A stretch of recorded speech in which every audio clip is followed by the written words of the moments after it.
Hey, Shecky Bugbo, welcome. You are the first one here. So we're waiting for the rest of the audience who is obviously out there sleeping somewhere. Welcome to Freedom Speech and You. I'm your host, Ken, and we have a host of choice of topics, a whole bunch of topics tonight. Let me just read them off.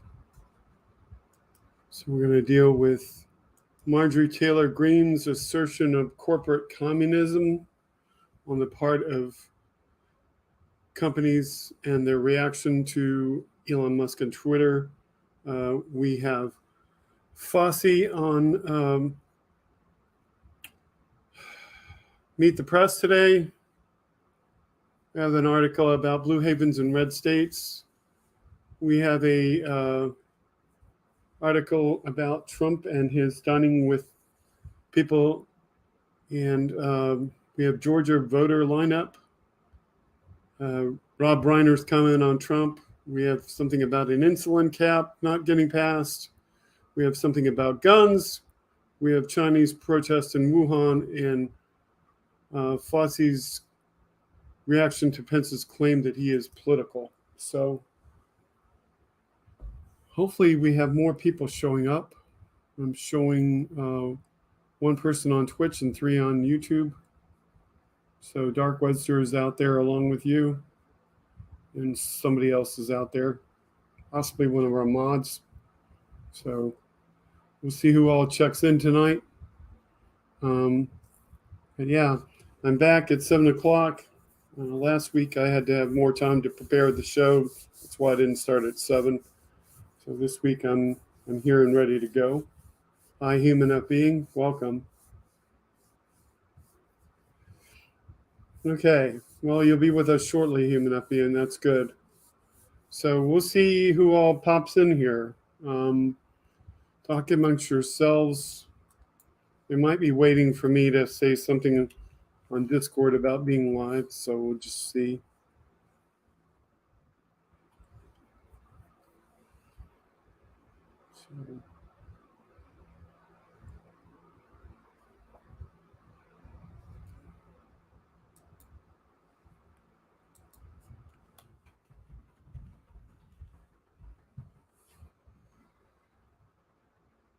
Okay.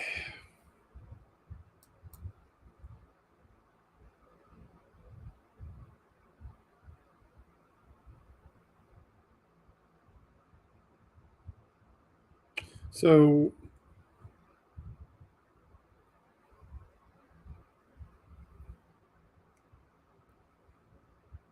there weren't too many comments to me about Thanksgiving. Most people just said it was nice. So nothing much to talk about Thanksgiving itself. And really, this show is just named the Thanksgiving show. Hello, Casper. Welcome to the show.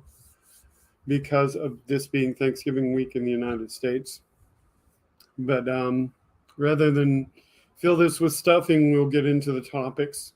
So there may be some people who get here late and go, well, what do you talk about? And we'll go over that.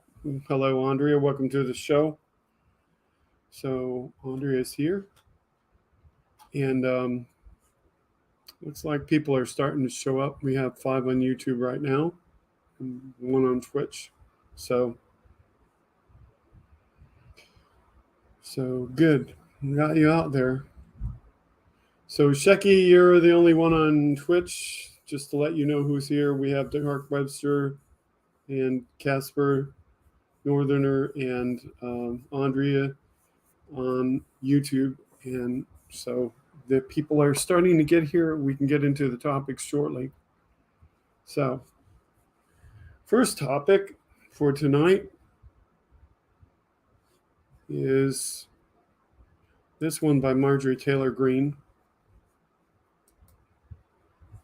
How many on Facebook?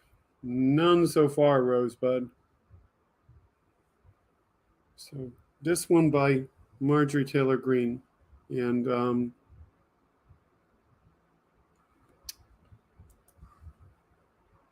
make that bigger. Probably by blowing it up. So she starts talking about, hey, Robin, good evening. Welcome to the show. She's talking about this tweet by one of the MAGAs named Julia.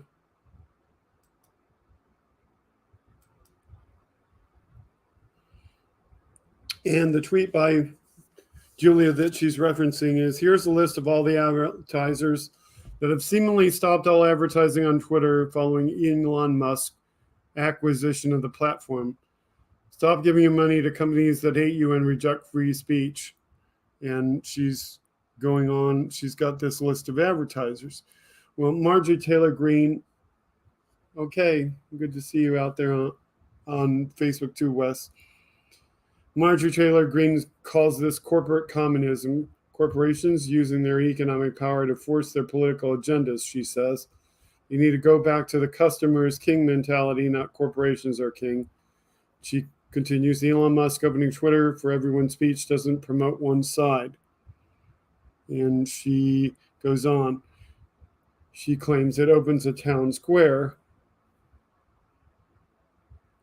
leveling the playing field.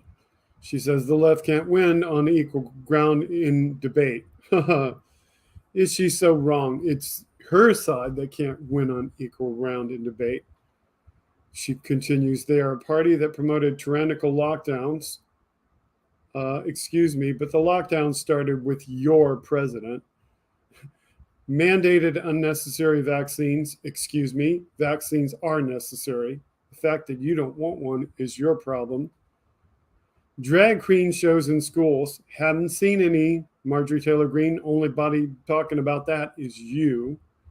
Racist CRT curriculums. Again, not racist, and those aren't in schools. They're in colleges. Sexualizing and grooming kids. Who's sexualizing and who's grooming? You're the ones who are sexualizing kids, telling them that they have to be a certain sex, and you're the one grooming them to act the way you want them to act. Pushes and promotes and is trying to normalize a $1 billion medical experimentation industry of genital mutilation on children. Again, show evidence of this. No such thing.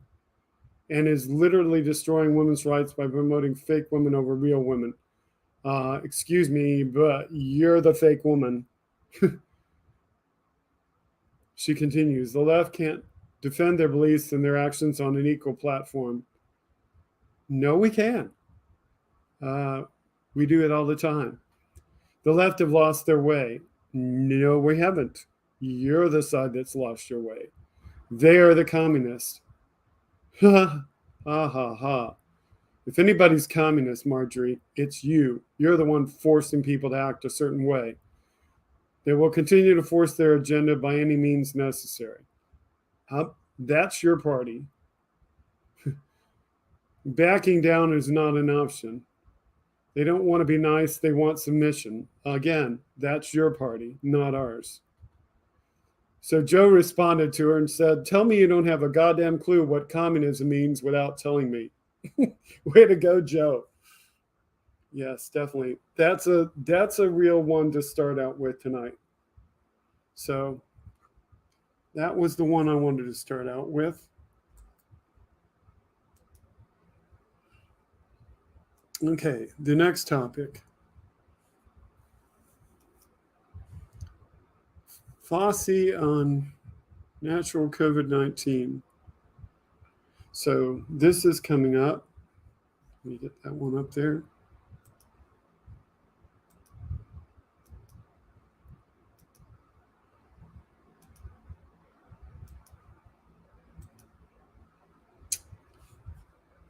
Okay.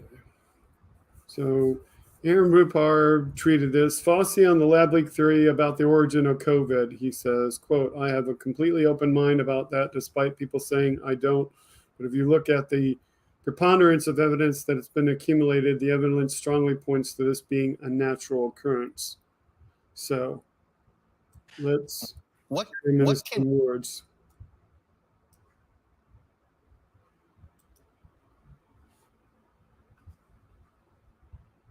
What can we do to once and for all sort of figure out whether the lab leak is a viable theory? Well, the only thing that can be done is to have an open, transparent interaction with their scientists and our scientists. Get in there, look at the epidemiology, look at what went on there, look at what happened earlier on, maybe a month or so earlier. That has not been at all transparent enough for us to feel comfortable. Where are you on this now? I mean, everybody's always curious. Where is Fauci on the lab leak theory? I have a completely open mind about that, despite people saying that I don't. I have a totally open mind about that. But if you look at the preponderance of evidence that has been accumulated by international group of highly respected evolutionary virologists, they feel, and they've written peer-reviewed papers on that, that the evidence strongly points to this being a natural occurrence of a jumping of a virus from a bat to an animal species to human. Hasn't been definitively proven, but the evidence on that is pretty strong. Having said that, we still all have to keep an open mind as to what the origin is. So there's his view on that, in case you're wondering what his view on that was. And good evening and welcome, Benny Logo, to the broadcast. Good to have you here. So Fauci was on that today. And I might as well jump to the other clip of Fauci, since it's from the same broadcast. So let me bring that up really quick.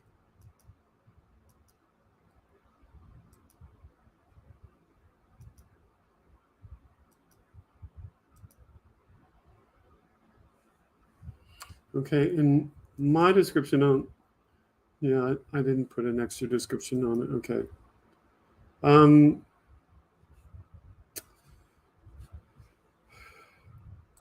The description says, watch Dr. Fauci as he says he respectfully disagrees with Mike Pence's claim that Fauci aligned himself with Democrats. And so let's hear it in his own words. So let me bring that up.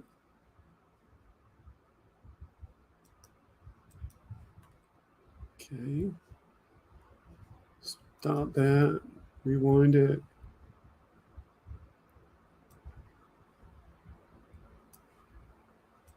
Make it full size.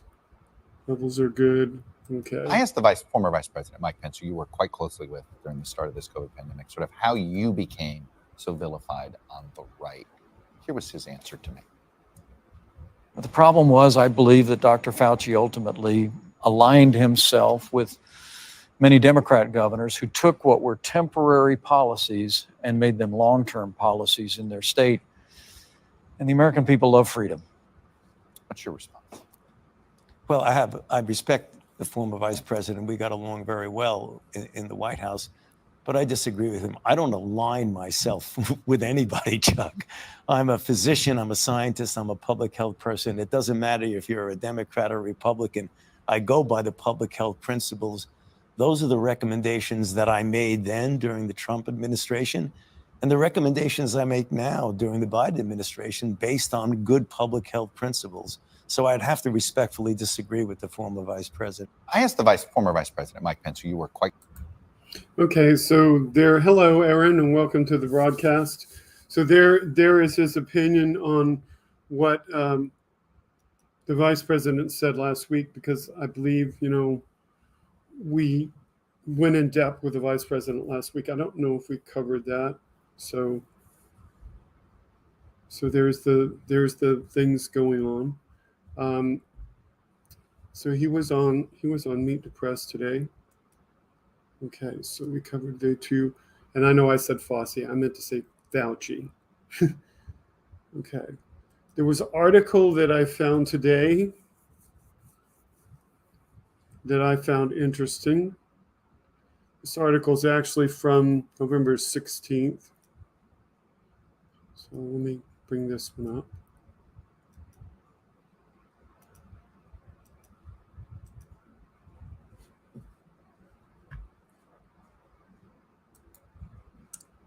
So, oops, bumped it out by mistake. Hang on. Add that back in there and bring myself down to the corner. And of course, always pop-ups. So the article is called Blue Havens. Good evening, TV2 Live, and welcome to the broadcast. The article is called Blue Havens in Red States. The article is by John Simpkins. It's from November 16th, and it's in the Texas Observer. And I will attempt to make the article bigger.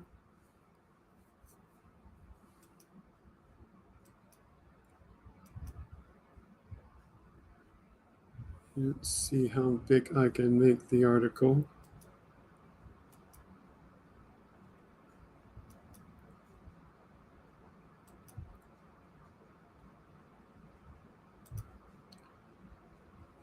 Okay.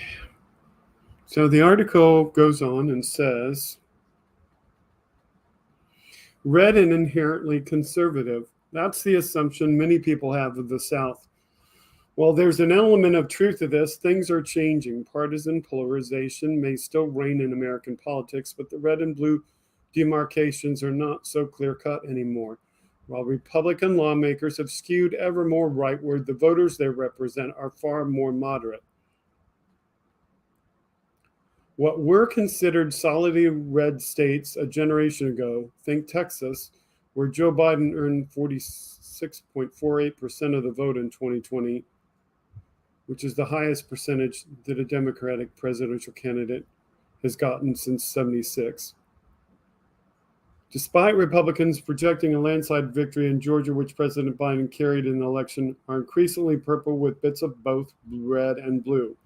Beto O'Rourke might have lost to Governor Greg Abbott in the midterms, but the results in South Texas denied Republicans their desired narrative of Hispanic voters abandoning Democrats in droves. Beyond the national political headlines, we're seeing pockets of safe spaces and cities emerge in otherwise conservative environments. Political views are more nuanced and people are focusing more on what needs to be done as opposed to what politics dictates. For example, although legislators in Texas have managed to pass a conservative agenda from the open carrying of guns to abortion restrictions to voting rights, people are fighting for change at the grassroots. Consider how people are advancing the protection of voter rights or how communities are coming together to contest the ban of certain books from schools and libraries. Red with an increasing number of blue spaces is the new reality of the South. The American South has traditionally been a haven of anti-abortion sentiment, and it's home to some laws that eroded Roe versus Wade even before it was overturned. Texas Senate Bill 8, one of the most restrictive abortion laws in the country, is a good example of this. In addition, close to half of all U.S. abortion clinic closures since the overturning of Roe versus Wade have been in Texas. Yet things are changing in the South. Anti-abortion sentiment is not as dominant as it was before. One survey showed that 60% of voters in Texas support abortion being available in all or most cases. That's a quote, available in all or most cases, end quote. Only 11% favor a complete ban. These results are perhaps unsurprising given that the passage of Senate Bill 8 provides an early example of the impact of restrictive abortion laws. Businesses in Texas cities like Austin have committed to helping their employees travel out of state for reproductive care. Doctors across Texas are helping patients navigate reproductive health options.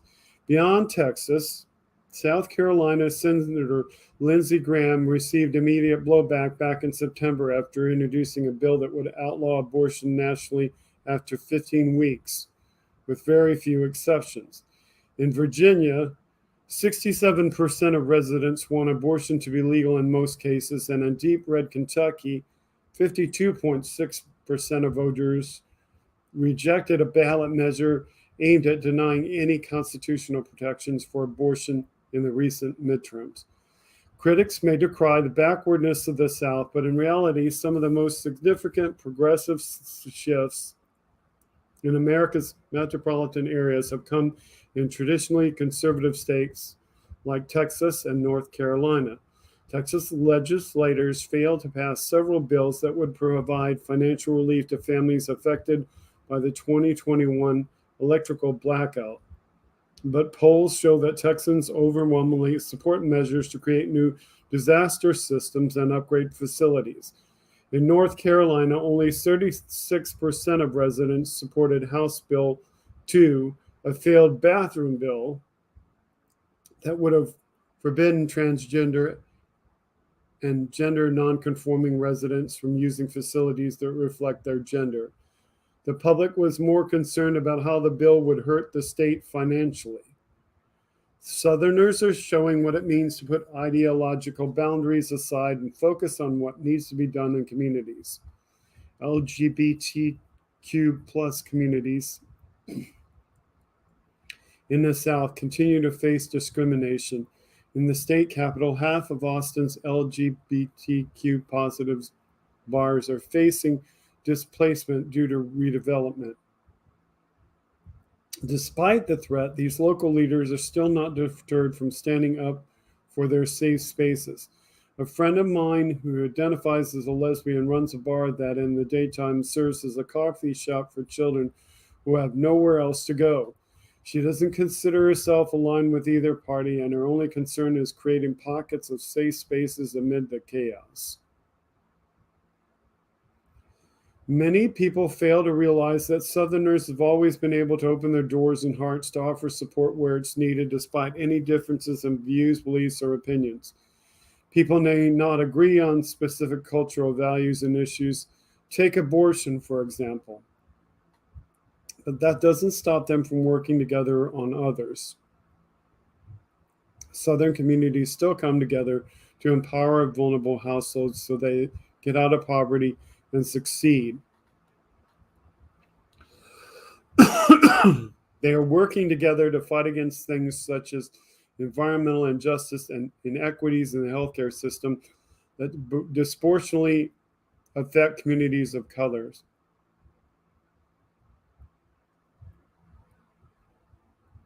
More than that, Southerners realize that to achieve meaningful, sustainable change, we need to go beyond individuals and organizations and look to change government policy. For example, the Texas House refuses to accept federal money for Medicaid expansion, which means millions of poor people don't get health care. However, nearly 70% of Texans support Medicaid expansion. Excuse me. All of this action has proven just how much the South is not defined by red versus blue or conservative versus liberal.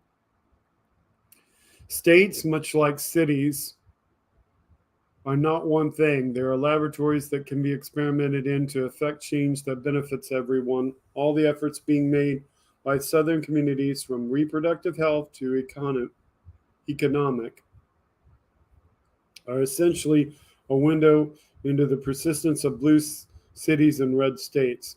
There's still the issue of politics, however. The distraction of partisan politics is real, and it often frustrates what can be just basic improvements in the living conditions of people who live 2 blocks away. Think about the recent gubernatorial debate between Abbott and Beto O'Rourke. The two accused each other of lying to Texas voters and getting facts wrong. As the New York Times put it, the Texas governor debate was heavy on attacks but light on race-changing moments. The debate touched on major issues, from immigration to abortion rights to the reliability of Texas power grid to gun policies. But did it really go beyond the talking points? What are elected officials in local, state, and federal offices doing to address voter concerns? It's time we focused on what matters. We must ask ourselves if politics is supposed to be the origin of fundamental issues, or should it grow out of the issues we face? The latter is what we want, says the article writer. Our focus should be on ensuring that partisan politics don't make us lose sight of what we're trying to achieve. communities where everyone can thrive. We need to remember that whether we're looking at issues of voting rights, racial equality, poverty, and climate justice, or at creating safe havens in unlikely environments, the South sets the tone for the rest of the nation. As the great scholar W.E.B. Du Bois brilliantly put it, as the South goes, so goes the nation. Of course, party platforms will take positions on specific issues, but the issues we face matter more than party platforms. It's up to us to do what's right. This is John Simpkins, who is a constitutional law scholar and former Obama administration counsel, who has played a leadership role in advancing the equity agenda for women and people of color in the South. So that's who he is, the article writer. So I hope you enjoyed that article. I found that enjoyable. And I was really interested in that article because I wanted people to realize that, you know, even though it seems like we're losing in the South all the time, we are gaining in different places. So you just have to keep plugging away at it.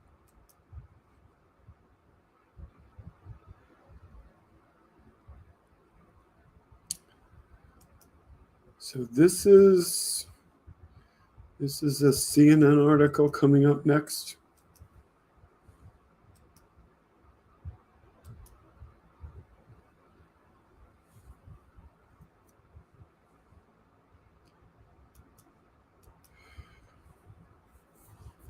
And this one I'm going to have to scale to.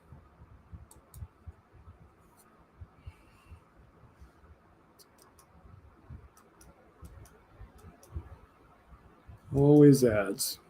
Ads. That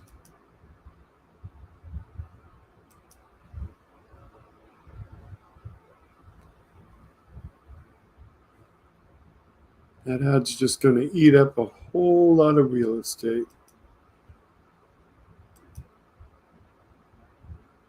I don't know if I can get, yeah, there we go. Okay.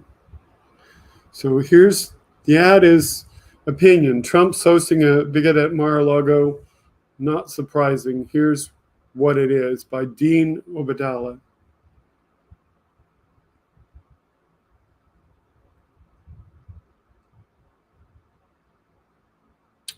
So let me get this scaled up to where you can read it.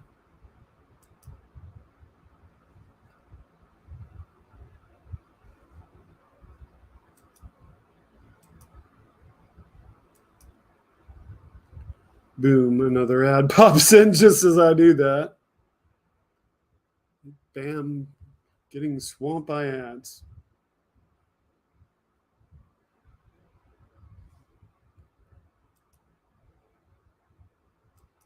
See if I can pop that into the incognito window and get rid of the ads. We'll see if that works.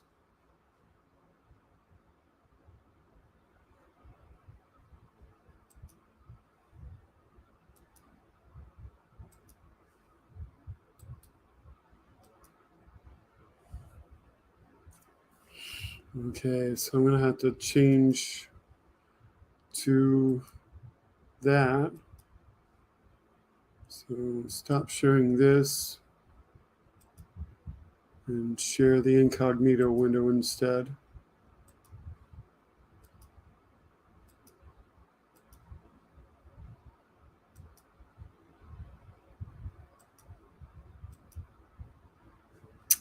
And of course the ads pop in, but we'll see if we can prevail somehow.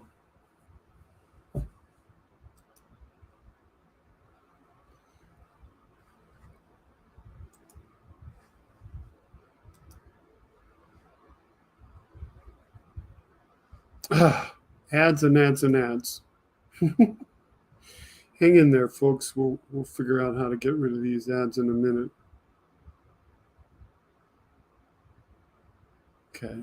Yeah, they're gonna subside for me. Okay, good. Okay, finally the article. 1 week after formally announcing his White House bid, President Trump dined at Mar-a-Lago with Kanye West, who recently made headlines for spouting anti-Semitic conspiracy theories, and with Nick Fuentes, a white supremacist and Holocaust denier. To be blunt, the only surprising part of this is Trump is now trying to distance himself from Fuentes, saying he didn't previously know the far-right activists or invite him to dinner. So this is Trump's new line. I don't know. I didn't know him. He was just there. I heard that earlier this week. Dining with bigots is perfectly on brand for Trump, given his well-documented history of making vulgar comments about majority non-white countries and downplaying the threat posed by white supremacists.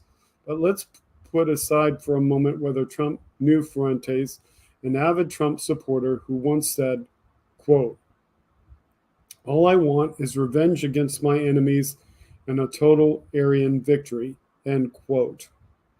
Those are Fuentes' words.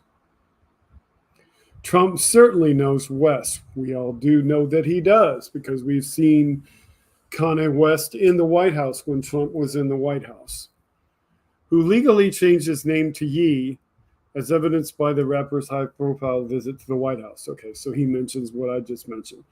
Last week, Trump welcomed West to Mar-a-Lago despite the latter repeatedly making anti-Semitic comments. Amid a maelstrom of controversy over the visit, Trump wrote on Truth Social, his social media platform, that West has shown up unexpectedly at Mar-a-Lago with 3 friends, and that we got along great. To be clear, West's offensive statements weren't a one-off controversy from decades past. They were literally made weeks ago. Some of his dangerous remarks, as documented by the Anti-Defamation League, include downplaying the Holocaust and perpetuating conspiracies about Jews, controlling various industries, and harming Black people.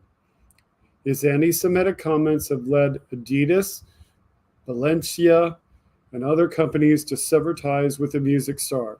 Amid the backlash, West made rueful comments saying that the controversy and the high financial price he is paying for his remark is a sign that he is, quote, being humbled, end quote, by God. Yet just weeks after this firestorm, Trump was not only dining with West, but also defending his decision to host the music star in a post on Truth Social. West, according to Trump, expressed anti-Semitism, and I appreciated all the nice things he said about me on Tucker Carlson. Why wouldn't I agree to meet? Also, I didn't know Nick Fuentes. He noted that West sought advice concerning some of his difficulties, in particular having to do with his business. Trump's embrace of West, not to mention his failure to condemn his recent history of trafficking and hate against the Jewish community, normalizes what should never be normalized. Perhaps Trump's own history of trafficking and anti-Semitic tropes makes him comfortable with such bigotry, although Trump and his supporters have asserted over the years that the former president cannot be anti-Semitic because his son-in-law, Jared Kushner, is Jewish and his daughter Ivanka converted to Judaism. While we can debate why Trump would embrace West, what we do know is that the former president doesn't seem to care about what the consequences are for a minority community if he sees some benefit for himself. After all, this is the same Trump who demonized Muslims during his 2016 campaign, from his call for a complete shutdown of Muslims entering the United States to refusing to walk back his wholly unsupported claim about Middle Eastern people in New Jersey cheering the 9/11 attack. Hey, Virgil Kane, welcome to the broadcast. Trump knew that would play well with the GOP base during the 2016 primaries, and he was correct, given that polls at the time showed broad Republican support for a ban on Muslims. Given that no knows the GOP base better than Trump, it's possible that he thinks embracing West will help him politically in 2024. The same principle applies even more to Vial Fuentes. It's difficult to take Trump at his word that he was unaware who Fuentes is. Given the protection afforded him as a former president, it seems unlikely that a Secret Service detail would simply allow anyone to walk up to him without having vetted that person first. It's also worth noting that Fuentes is a star in Trump world. In 2017, he began hosting the show America First on the Trump-aligned Right Side Broadcasting Network until it parted ways with Fuentes after he attended the Unite the Right rally in Charlottesville, Virginia, that brought together white supremacists, neo-Nazis, and the like. Fuentes is also the founder of the Trump-inspired America First Foundation with the stated mission to, quote, educate, promote, and advocate for conservative values based on principles of American nationalism, Christianity, and traditionalism, end quote. In fact, Trump's political allies, such as GOP representatives Marjorie Taylor Greene and Paul Gosar, caused a furor earlier this year by attending a conference organized by Fuentes. However, even if you believe Trump didn't know who Fuentes was before the dinner, he absolutely does now, given the criticism directed at him from fellow Republicans such as former New Jersey Governor Chris Christie and Republican Jewish Coalition. Yet Trump has still not denounced Fuentes or his hate-filled beliefs. Perhaps in a few days with enough pressure, Trump might denounce Fuentes the same way he disavowed David Duke during the 2016 campaign. At first, Trump claimed he didn't know anything about Duke, a former Ku Klux Klan Grand Wizard who had endorsed him. After a firestorm of criticism, however, Trump seemingly begrudgingly cut ties with Duke. If past his prologue, future polls will show Trump has not lost any support among his fans for dining with West and Fuentes and failing to denounce the hateful rhetoric they're known for. This Trump episode can be rightfully labeled many things, from normalizing anti-Semitism to emboldening white supremacy, but the overriding takeaway is that it is perfectly consistent with Trump's brand. I think that's the end of the article. So that article is by Dean Obadala. So that one is definitely a good read. So, okay, so next article. Well, I'll jump to this. If you wanted to know what Rob Reiner thinks of that episode, here's Rob Reiner's opinion on that.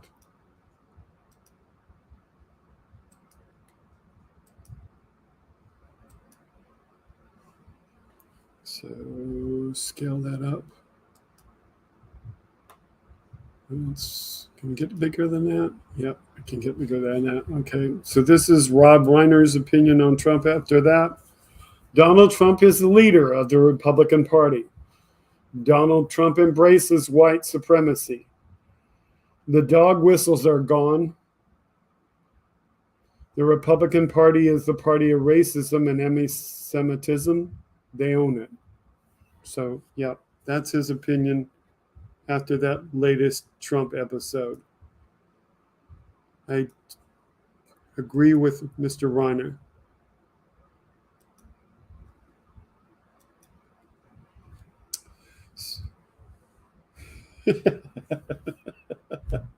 Aaron says, I'm a troll. You're so not a troll. Okay, so the next story is about the Georgia voter turnout. So if you're wondering how things are going in Georgia, you'll know shortly.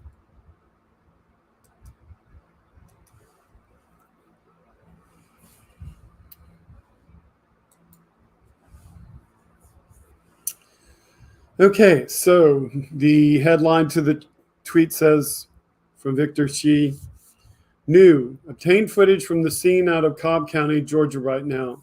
Even on the Sunday after Thanksgiving, the line is massive and even better. The person who sent this to me told me there are, quote, many students in line. Generation Zers in Georgia will save Georgia and democracy. So let me bring the video up.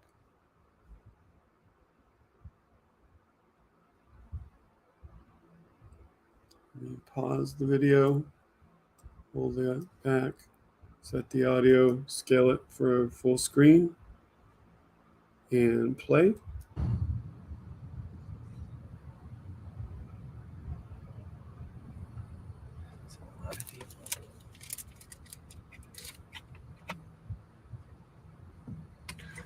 So domesticated.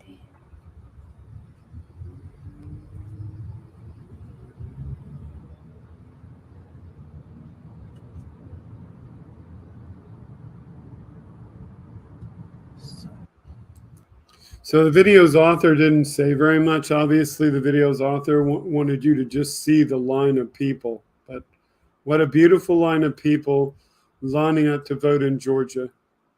And there are other articles about that, but you can obviously note that, one, they're lining up.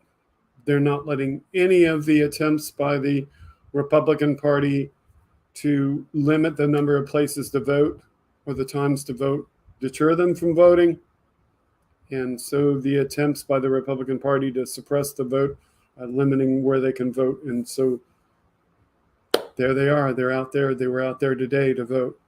So it's a beautiful sight to see. Okay, the next story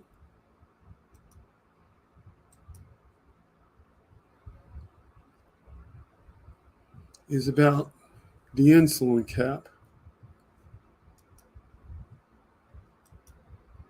There was an effort to cap the insulin price at $35.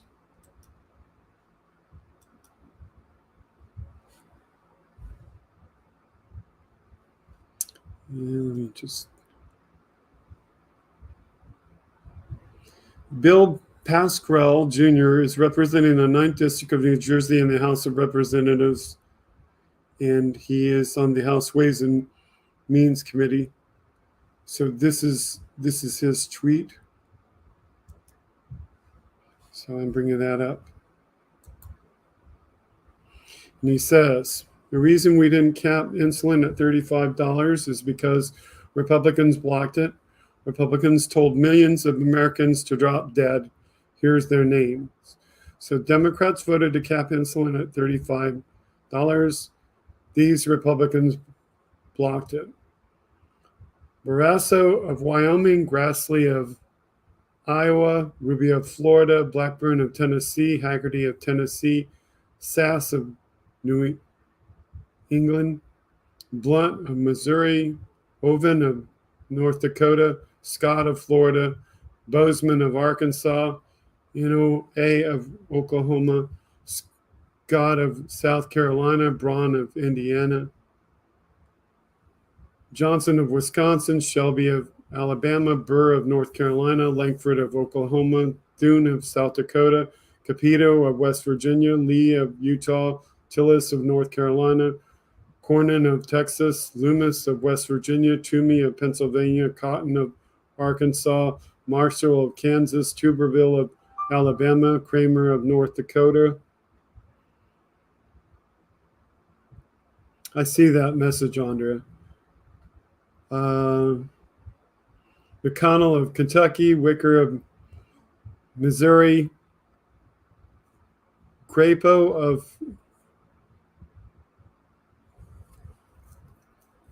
Idaho. I think ID is Idaho. Correct me if I'm wrong. Moran of Kansas, Young of Indiana, Cruz of Texas, Paul of Kentucky, Daines of MT. I think MT is Maryland. No, Montana. Daines of Montana, Portman of Ohio, Ernst of Iowa, Risch of Idaho. Romney of Utah, Fisher of New England, Graham of South Carolina, and Rounds of South Dakota. So for those claiming this insolent vote was on a giant bill, here's the full actual text Republicans got. It deals only with capping insulin at $35, and Republicans went out of their way to kill it and kill Americans. So he shares the text in his tweet. Hey, Mark P., welcome to the broadcast. So,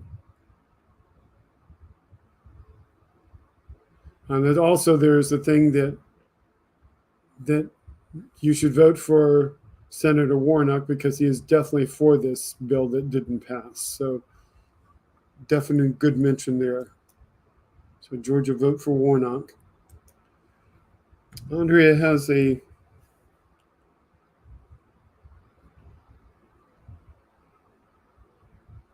contribution.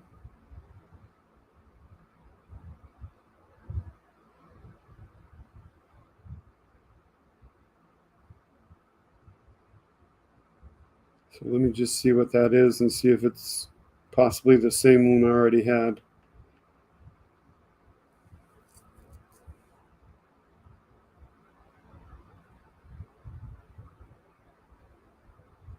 Yeah, that's similar to one I already have. So I may use that one as well, Andrea. Thank you.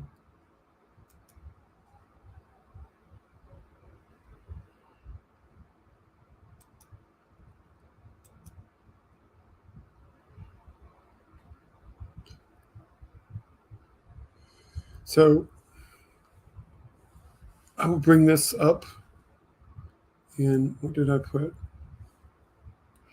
Okay, so my preliminary to this is, if you saw Dr. Fauci on Meet the Press today, then you know he said something regarding the fact that people were kept on lockdown without the same kind of aggressive plans implemented in the United States of America, and that in most cases, the most likely victims of COVID-19, the elderly, were not given vaccines but were left to die in China. To further complicate things, they could only use their natively produced vaccines, which are less effective in the treatment. So that's my preliminary to what I'm about to show you. And let me get the presentation up.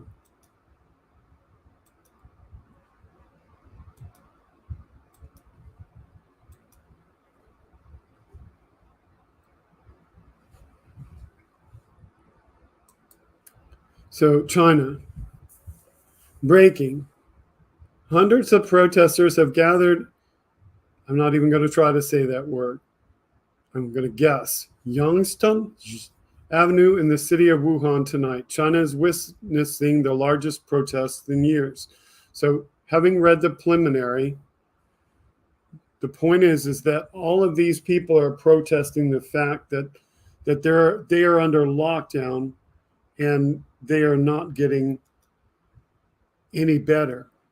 There's no real effort on the part of China to try to obtain better vaccines or do anything to really solve the COVID problem over there. The COVID problem over there is very bad.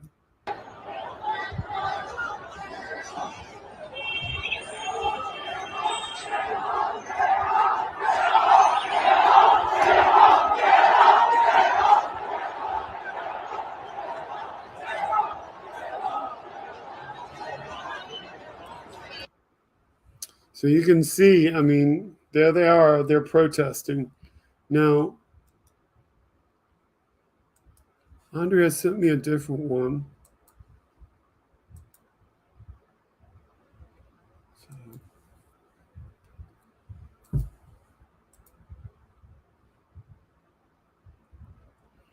And this one shows them at a gate.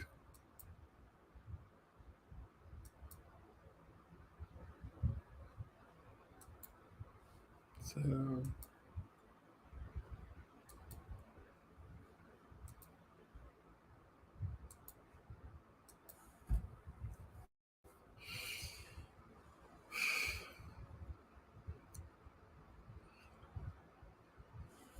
So Hal Sparks says, I don't think the world is grasping how huge this is. 24/7 China news. In a certain place in Wuhan, Hubei, residents together break through the shackles. Wuhan, China, China uprising thread. And this is the people. And let me again pause that. Bring it back. Set the audio level and expand it so you can see it.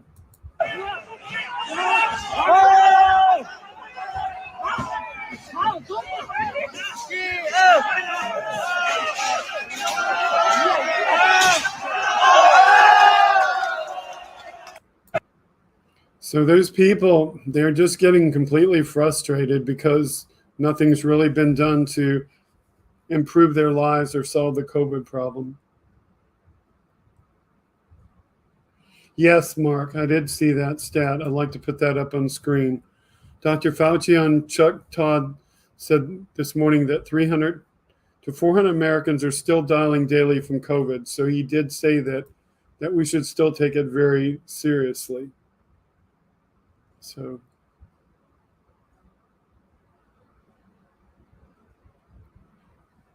and Aaron, I'm going to send love out to them, the ones that are your parents. I'm sending love out to them.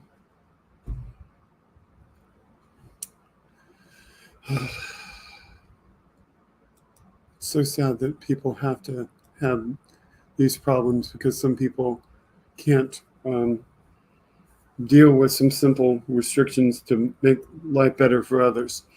Okay, so my next article is, it's the fucking guns. Co-founder of Moms on Demand, Grassroots, Army of Every Town, Fight Like a Mother author, boards on We Advance Peace and Emerge America. This Twitter author, that's her bio, and her name is Shannon Watts. So it's going to be shared once I get it set up.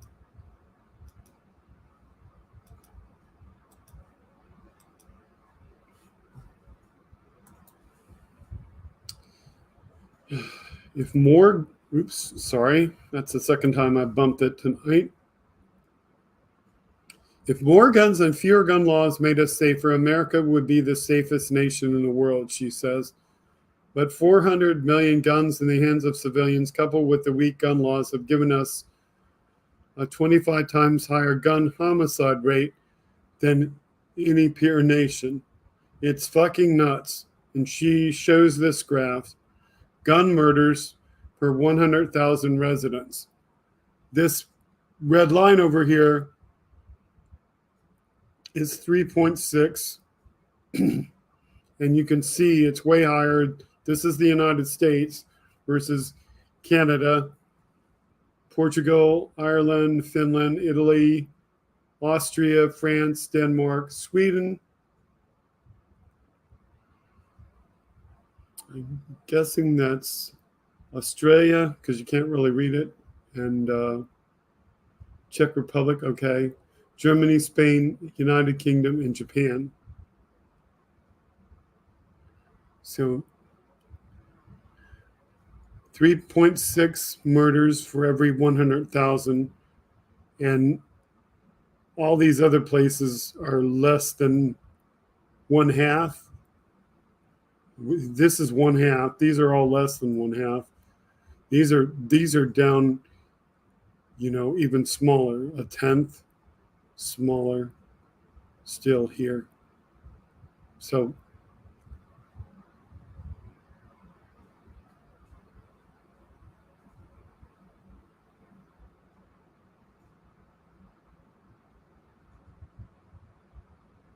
yep, there's a graphic representation of how many people are killed by guns in this country.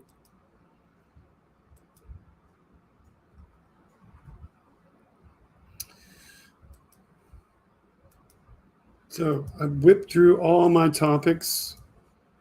I will simply lean over here and read them again. So tonight we've covered Marjorie Taylor Greene's corporate communism assertion against companies that stop being advertisers on Twitter.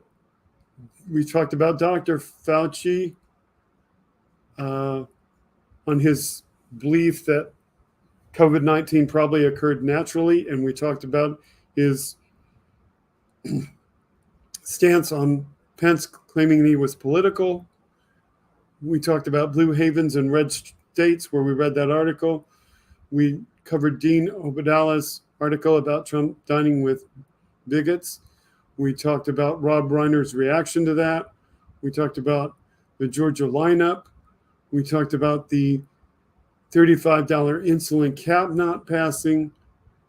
We talked about the guns and how they are more dominant in the United States than anywhere else, and how there are more killings here. We talked about Chinese protests in Wuhan. And of course, we're here to talk about topics you want to talk about. So, what have I missed? What do you want to talk about tonight that we haven't talked about already? Because those were all my topics.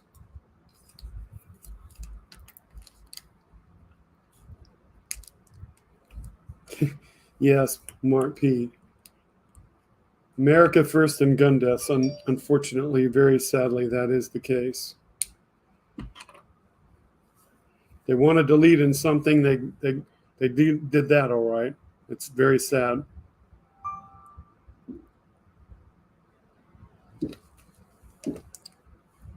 Andrea has another topic up for discussion. So let's see what Andrea has.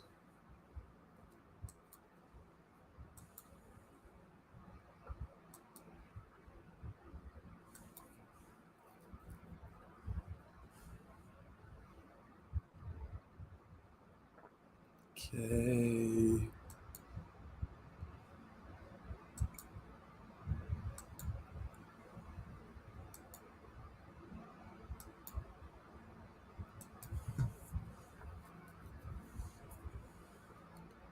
So Glenn Kirscher, some say the First Amendment means we have the freedom to spew hate speech likely to incite violence. Some say the Second Amendment means we have the freedom to wield weapons of war.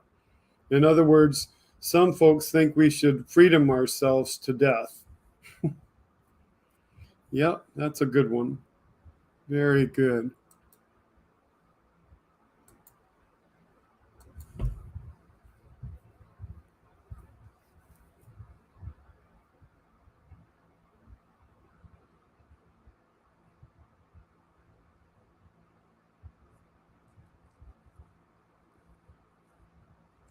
Mark P asked this question: has everyone finished their holiday shopping? Mark P, I haven't even started.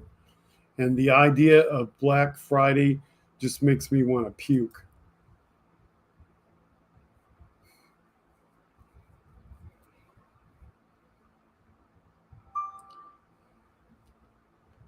Okay, we got another one.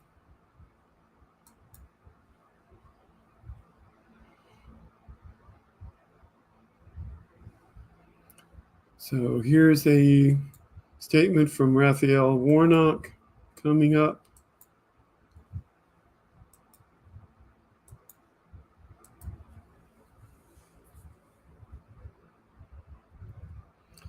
He said, I made sure my voice was heard today. Vote. There's his voter picture. What a fine looking man he is. So make sure you vote.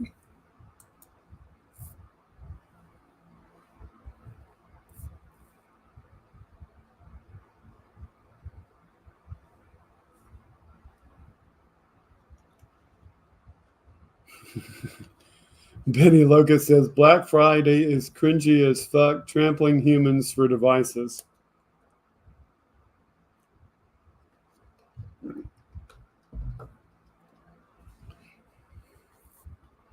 I bet some people did, though, because I know that the news media said that there were 2 new Pokemon games out there. So I'm sure that somebody was eager to get those. You've never been Black Friday shopping and you never will, says Rosebud. I've been Black Friday shopping before. I remember buying a printer for like $450 back in the day. And later realizing all I really bought was a delivery system to get me to buy a lot of ink. Naughty, welcome. Naughty says, is there a market for human traveling devices? Yeah, unfortunately, we have shootings at Walmarts. So we have too many people with guns.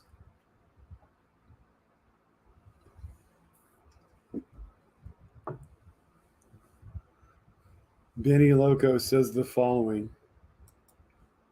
Black Friday is a perfect example of how it's all gone too far. A glutton, of greed, and the need for shit we do not need.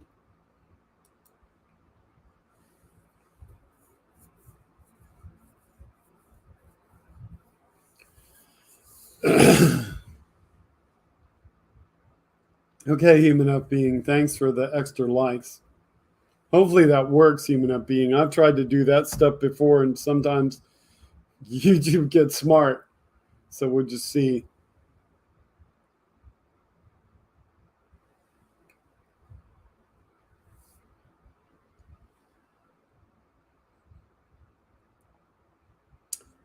If you're not sure what you want to talk about, is there any favorites that you like on these progressive or liberal talk show hosts that you like to just see what they're talking about today? I could pull them up on Twitter and we could just go to that person. It's kind of what I did when I was looking for topics, is I looked at some of the people that I like.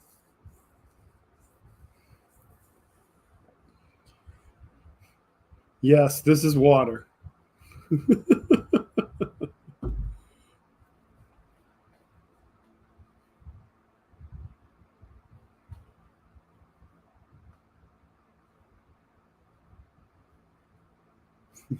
Hey, Desert Ubexer. I know that's just you, Benny Loco, checking in. Hey, Trucker John. Trucker John, I like their Thanksgiving video. And Trucker John, I'm glad you got your truck fixed. Hey, been there, done that. Welcome.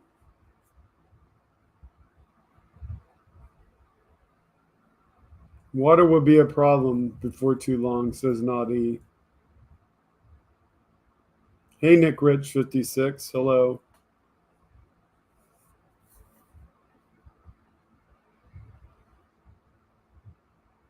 So we have some of you that joined late, and some of you heard me go through the list of topics that I put in the description. So is there any of those topics that you missed that you were eager to see that you wanted me to go back over again? Or you just want to throw in some new stuff?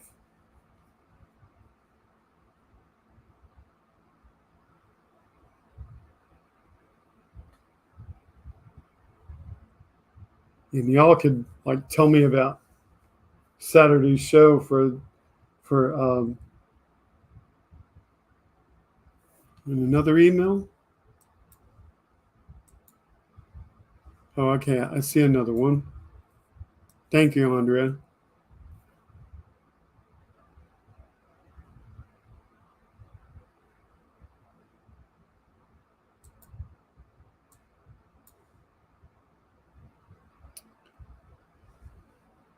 Okay, so this is another one coming in from Andrea.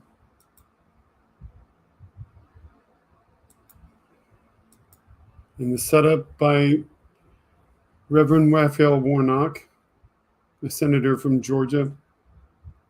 Georgia deserves better than Herschel Walker. Vote today or as soon as you can.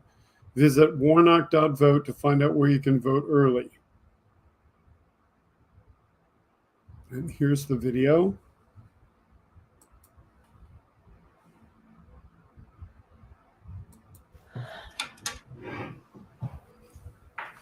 You ever watch a stupid movie late at night hoping it's gonna get better, don't get better, but you keep watching it anyway? Because the other night I was watching this movie. I was watching this movie called Freak Night, or some type of night, but it was about vampires. I don't know if you know vampires are cool people. What the hell is he talking about? Is he serious? Is he for real? But I'm gonna tell you something that I found out. A werewolf can kill a vampire. Did you know that? What is he talking I never about? knew that, so I didn't want to be a vampire anymore. I want to be a werewolf. Oh my gosh. He's talking about vampires and werewolves right now. Y'all serious about this, right? So I've been telling this little story about this bull out in the field with What on 6 cows, earth?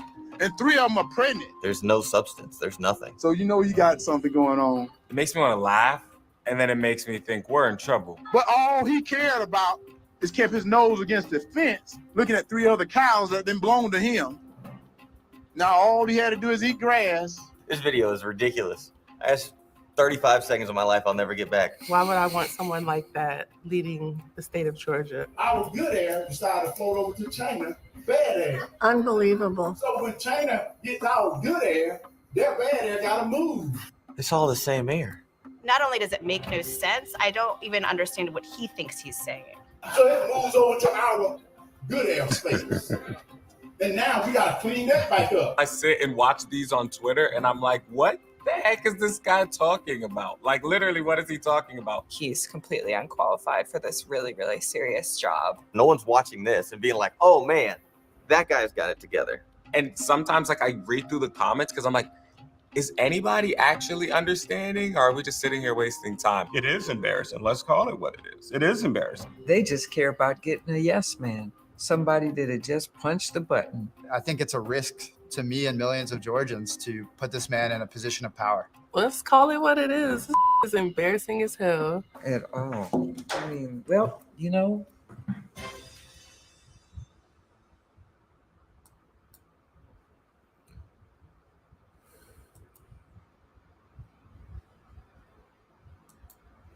So did you see all of that? I mean, there's open evidence that you really don't want that man as your senator from Georgia.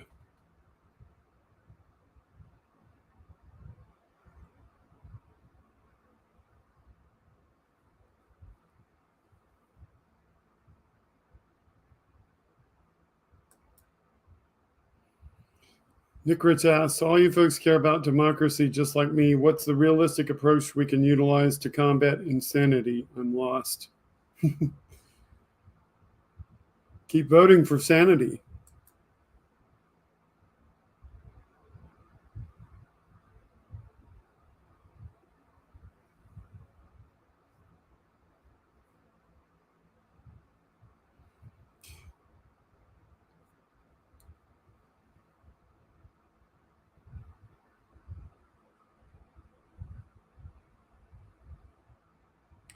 Manny Locust says to John that he could have got some turkey at her place. I bet that would be good.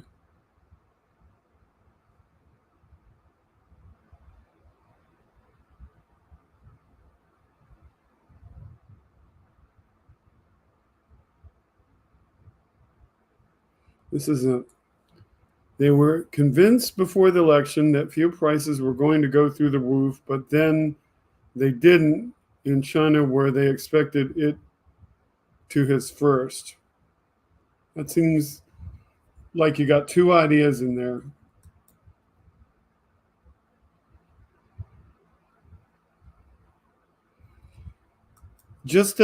Because this is the Thanksgiving show, Aaron says, I need a turkey fix. My sister doesn't like turkey, so we had ham. Have you checked your grocery store for a boneless turkey? Because you can go in the freezer in some stores sometimes and find a boneless turkey, and that cooks a lot faster, less preparation, and that's what I cooked in the last few years. Didn't cook it this year, though.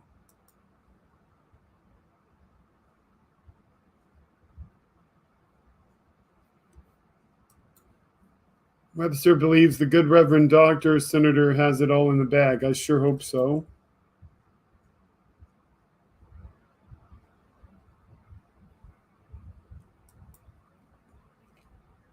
Benny Loco says, sneak a breast in the oven. Yep, you can buy turkey breasts.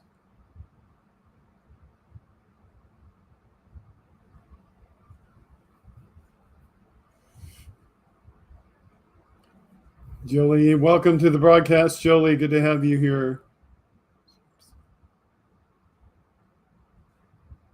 Mark P says, it's nuts. If moron like Tommy Tuberville can unseat the extremely competent Doug Jones as Alabama senator, it's equally possible that Herschel can unseat Warnock. Yes.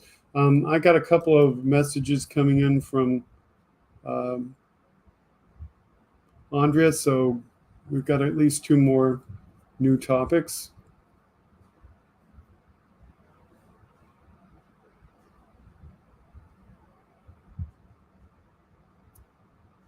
So yeah, that's good stuff.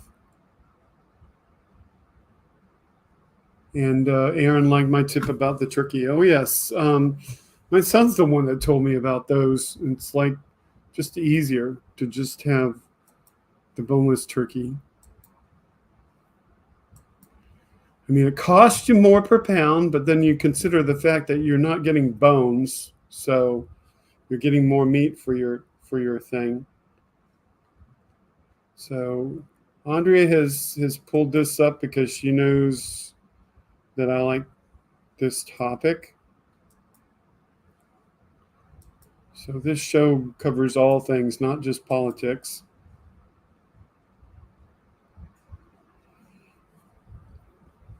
Okay, so Neil Sean Music, which is the real Neil Sean account, the guitarist for Journey, said, 2 original founding members, I think my brother Greg Raleigh should join us for the 2023 tour.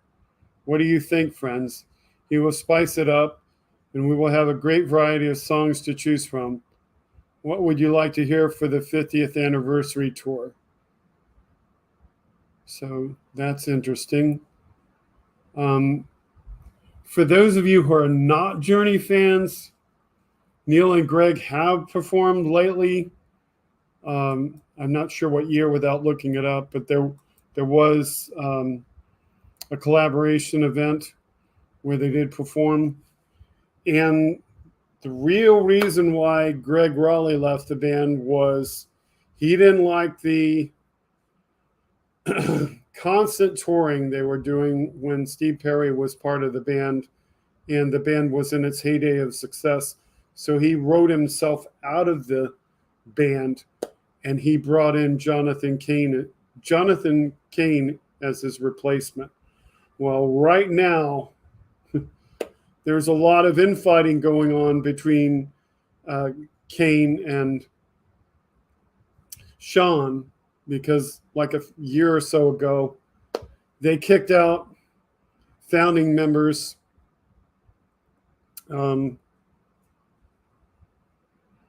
Ross Valerie, the original bassist, and they kicked out Steve Smith, not the original drummer, but the drummer that most people know because he was the drummer during the height of their success with Steve Perry. And they were kicked out because they tried to write in the ability for them to get residuals into retirement. And they weren't getting residuals because they weren't really involved in the writing of the music. Well, now Cain is out there messing around with the band's money because Cain has taken out an American Express card that he can spend the band's money.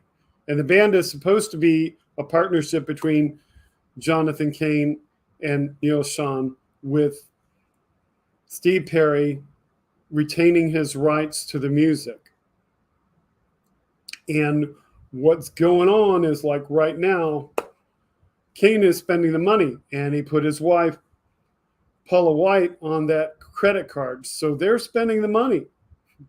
So essentially, Jonathan Cain is doing exactly what he and Neil Sean fired Ross Valerie and Steve Smith for. So yeah, this is what's going on right now. So now you see this article where Sean is saying, well, let me go out and tour with Greg Raleigh, which if he's going to tour with Greg Raleigh, that means he's going to fire Jonathan Cain. So yeah, that's what's going on. Let's see the other article that Andrea sent us.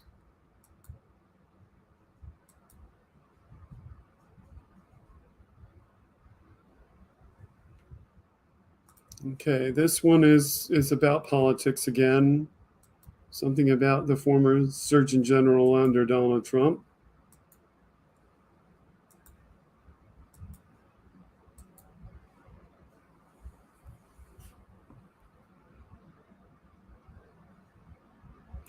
Former Surgeon General under Trump, Jerome Adams, described what he calls the Trump effect. He has struggled to find a job, says he receives, quote, polite rejections, end quote, from university officials worried that someone who worked for Trump could be badly received.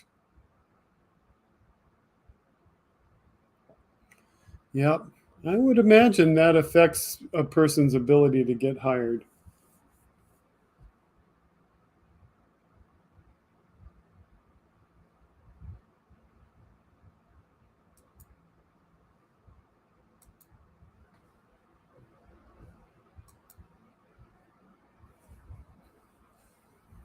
So it's Greg Raleigh, or Greg Raleigh.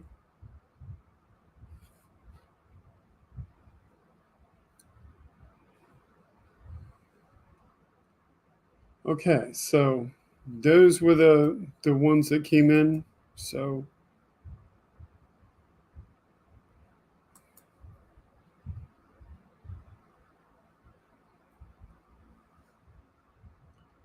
should get easier as time goes on. Okay, another one from Andrea.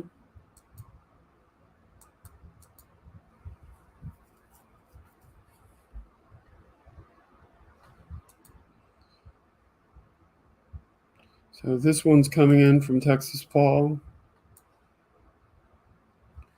So hang on.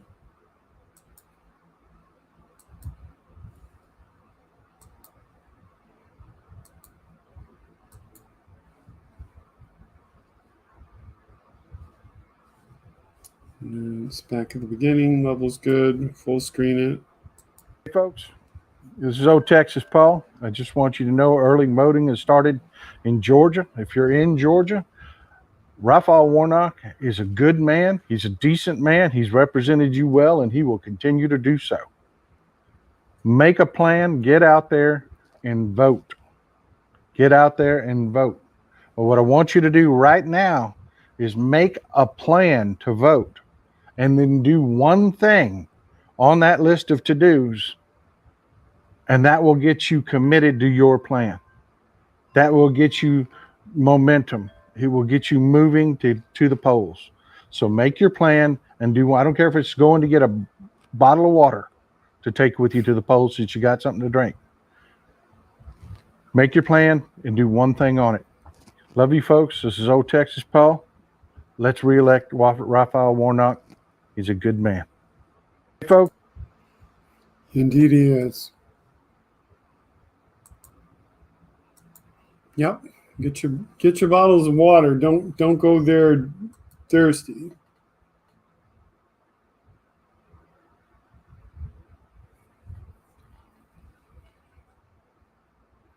Mark P says Jerome Adams was worthless in his role as Surgeon General. Yep, about as worthless as that dude that they put here in Florida.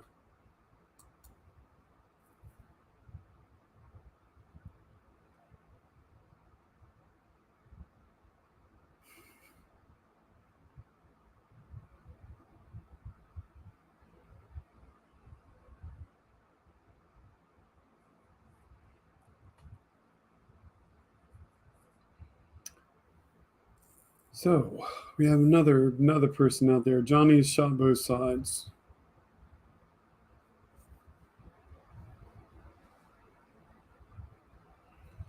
Okay, so an hour and 23 minutes into this. So,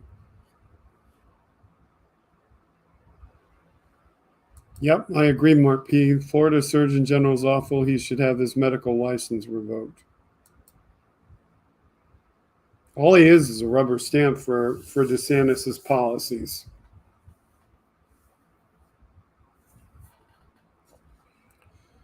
Nick says Texas Paul is a firecracker, and I love him.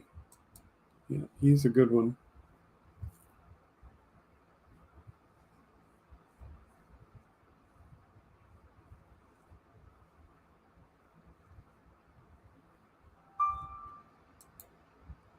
Nick Rich wants to talk about Jack the Ripper Smith, who will cut to the chase and quicken the case. We'll see.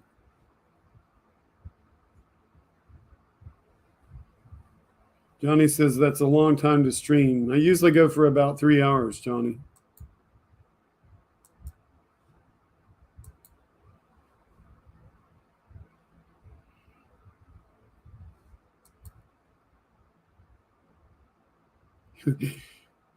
Ask and you shall receive. So, Nick Rich, you asks, and Andrea sends something for us to read. So hang on.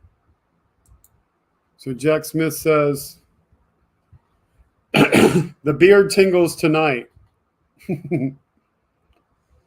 So here's Trump's Truth Social. See if I can do the Trump voice.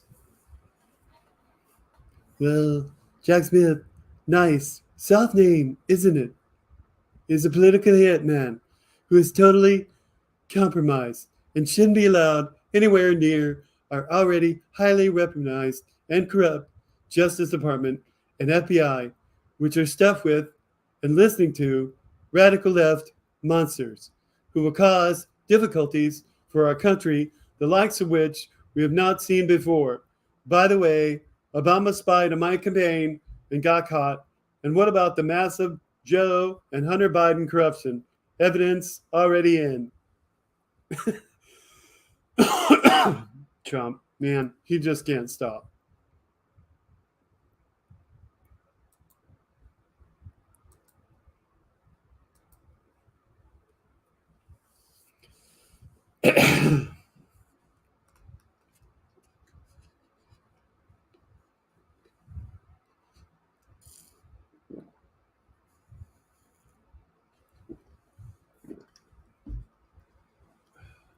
Shame on Aaron. What did Aaron say?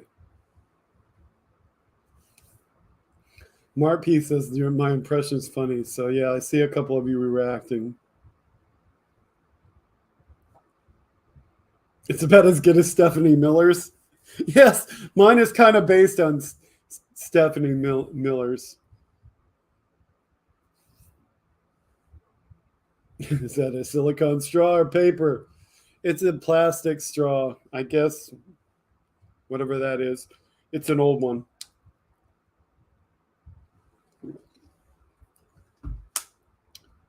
I only use like one straw a week, so I don't gulp really badly.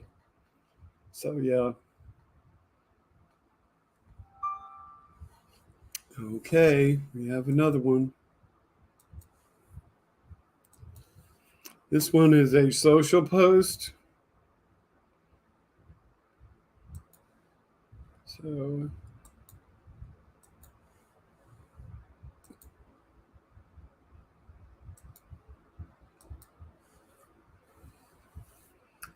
So this one makes note of, it was Snoopy's dad's birthday yesterday. Happy belated birthday to Charles Schultz. Everyone do the happy Snoopy dance in celebration of all the joy he has brought so many generations. So yesterday, George Schultz's birthday. And while we're on this subject, the device that is currently orbiting around the moon that is indicating the lack of presence of gravity happens to be a Snoopy in an astronaut suit. So that's a good time to mention that.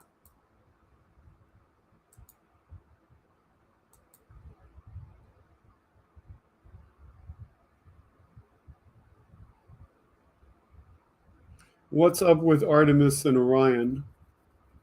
There was a tweet earlier today about, I think, it being a certain orbit.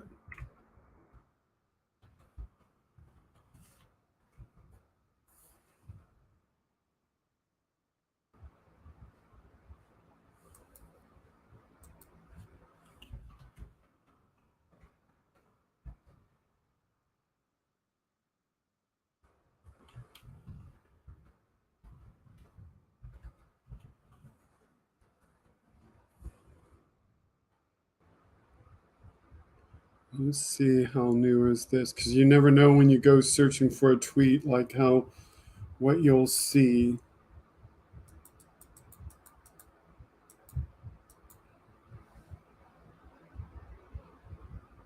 The latest.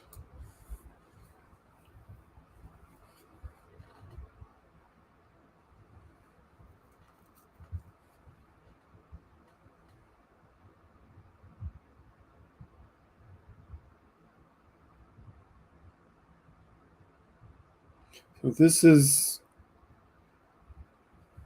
are different they're different articles. There's always a bunch. Probably should just put NASA in. But this, I'll show you the one that came up first as the latest tweet by anyone. And this is by Marcia Dunn with AP News. It is dated today, so.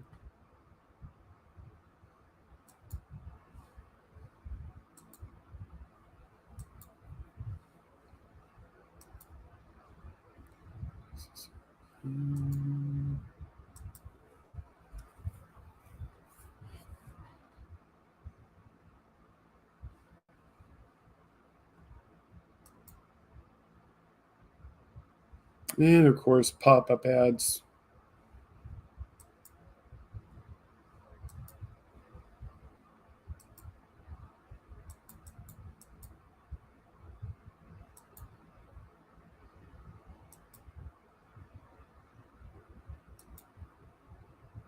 That may be too big. NASA's Orion capsule enters far-flung orbit around the moon.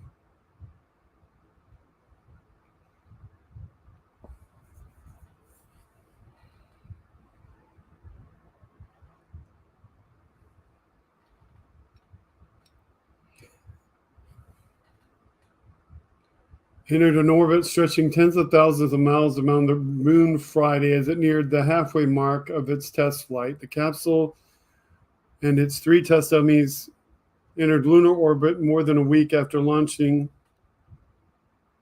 with a demo meant to pave the way for astronauts. It will remain in this broad but stable orbit for nearly a week, completing just half a lap before heading home.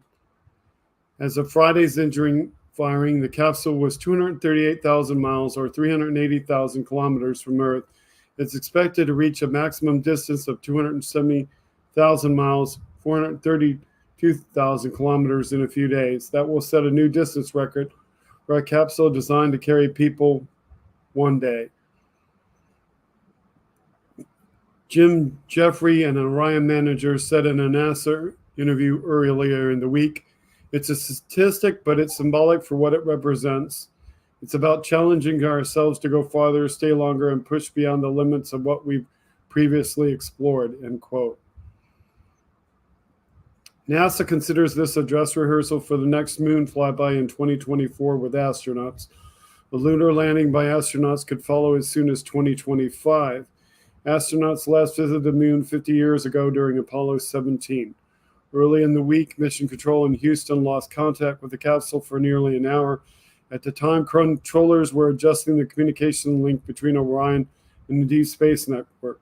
Officials said the spacecraft remained healthy. So I think that's all there is in that particular article. There is a video in that article, though. And there's some photos. And of course, Q5ID Guardian is the new revolutionary app. Stuck with an ad. So wait for the ad to end.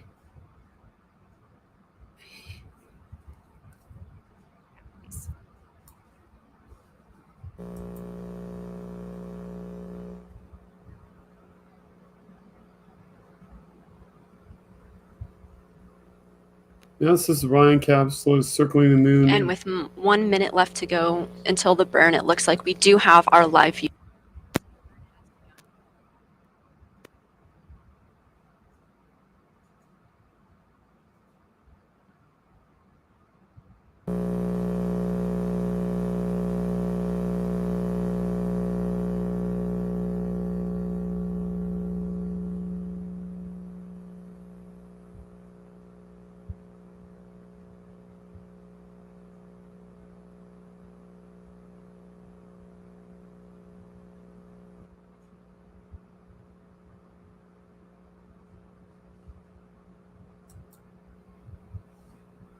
We're back.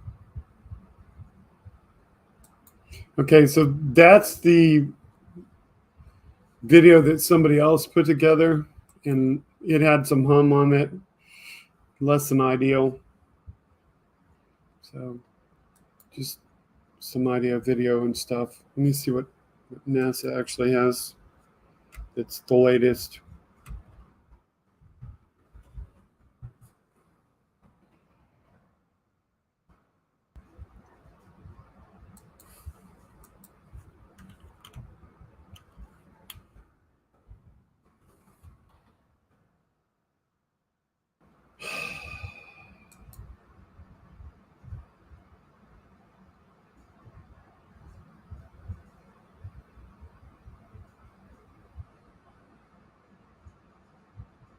And they have some images. I don't know if they have any video per se.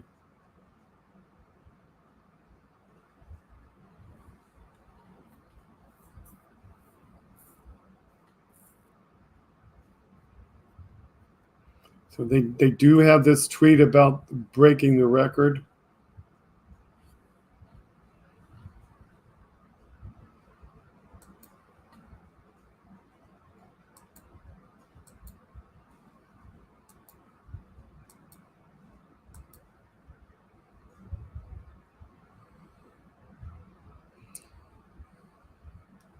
And my logo is in the way, so let me take my logo down.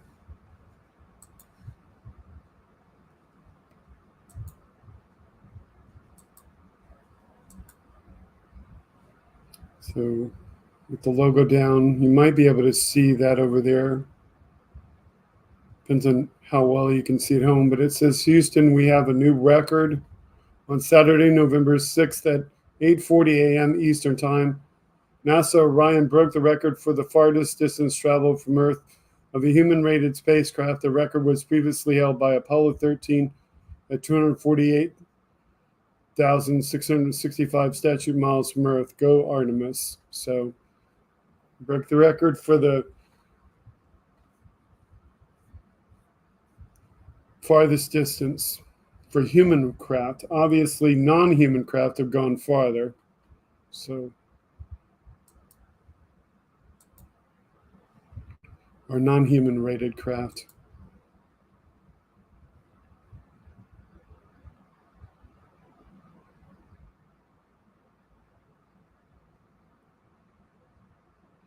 So anyway,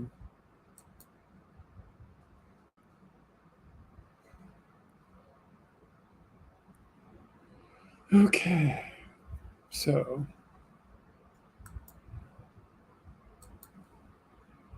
make sure I'm caught up. Yeah, I'm caught up. Okay, put the bug back in.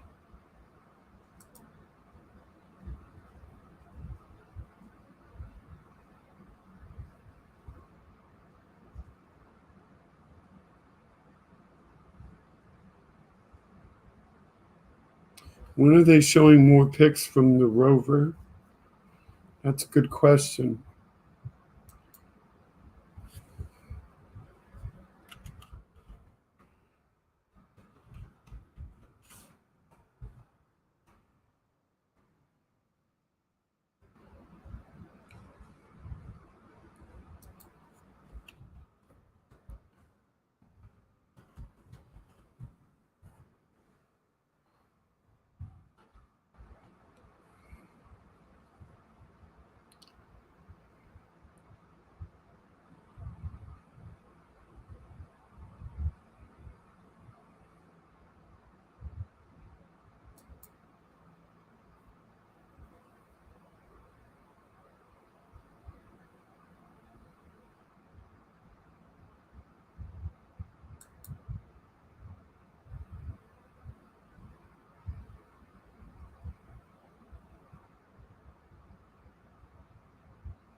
I'm reading the article right now to see if it says anything about that.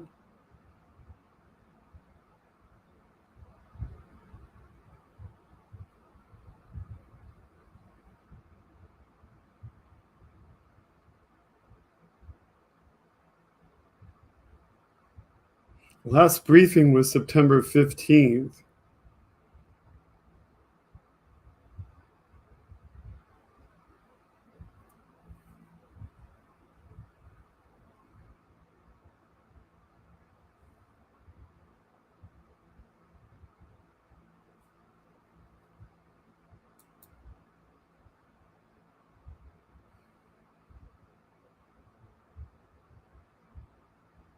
They still haven't scheduled the sample return mission yet. That's yet to come.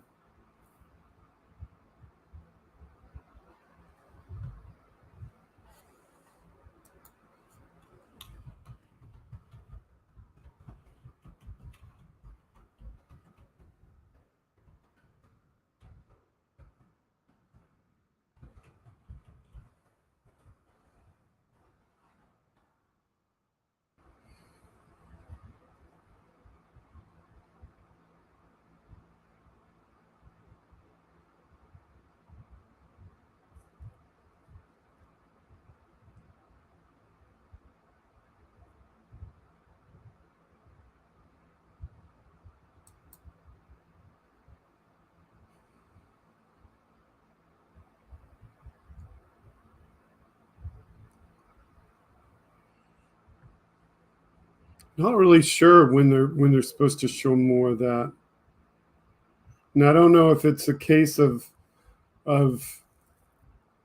communications being difficult due to the current position of Mars. I don't know if that has anything to do with it.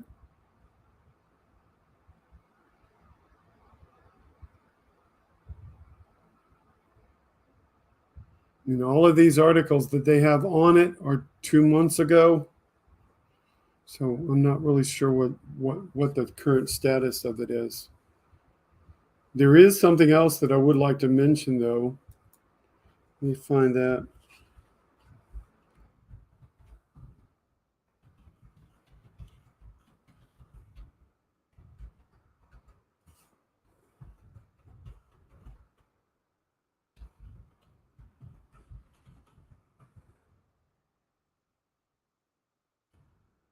There is an interesting new video available on Amazon Prime.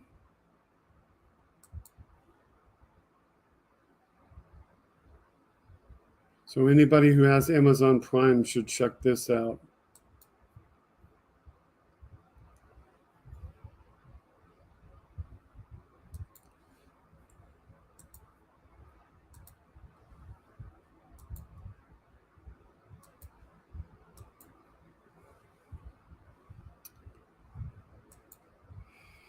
There's a new video on Amazon Prime called Goodnight Oppie.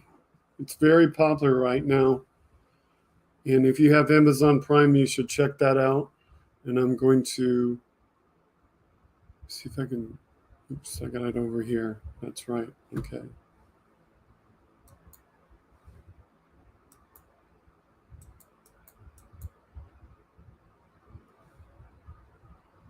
So if you have Amazon Prime, or if you're on the free trial, you can watch this movie. Goodnight Oppie tells the inspirational true story of Opportunity, a rover that was sent to Mars for a 90-day mission, but ended up surviving for 15 years. The film follows Opportunity's groundbreaking journey on Mars and remarkable bond forged between a robot and our humans millions of miles away.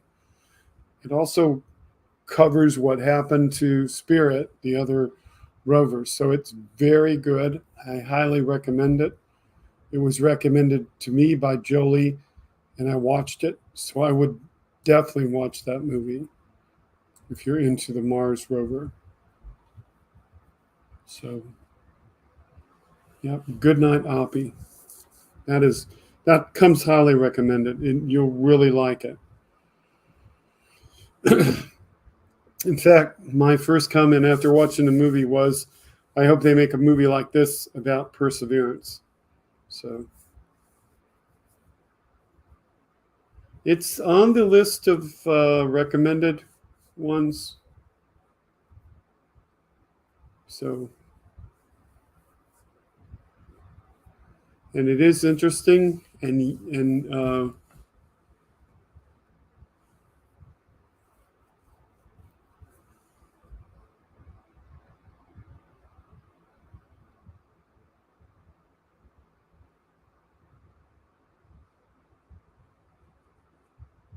so I don't know when we're going to get more pictures from Perseverance. Let me see if the internet as a whole knows. When will we see more images from NASA?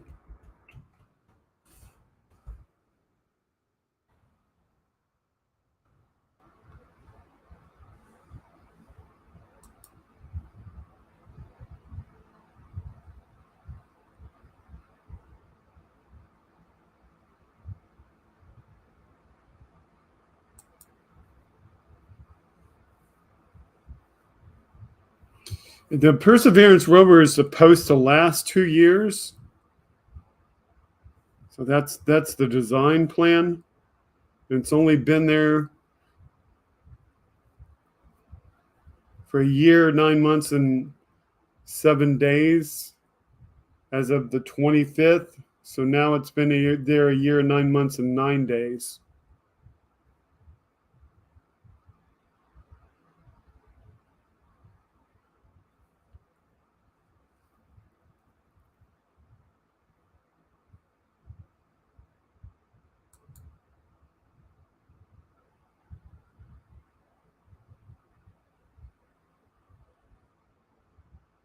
And Curiosity is still there too. And as of yesterday, it was there for 3,764 days. So make that 3,765, or 10 years and 113 days.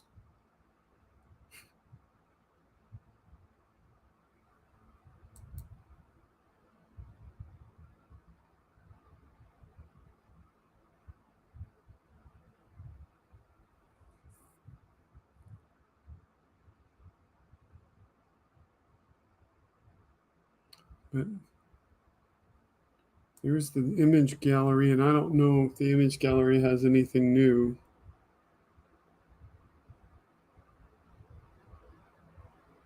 Just a whole bunch of images.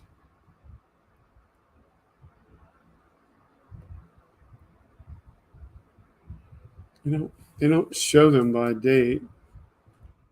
November 2022, and here as a search term.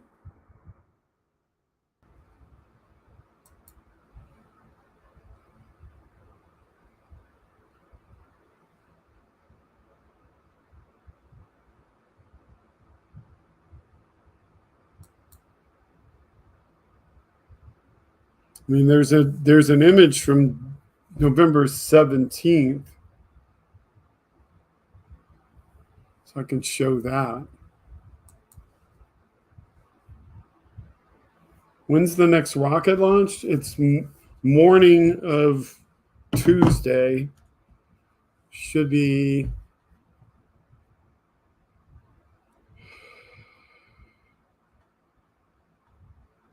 I'll make sure they haven't changed it, because I have a rough approximate time in my head.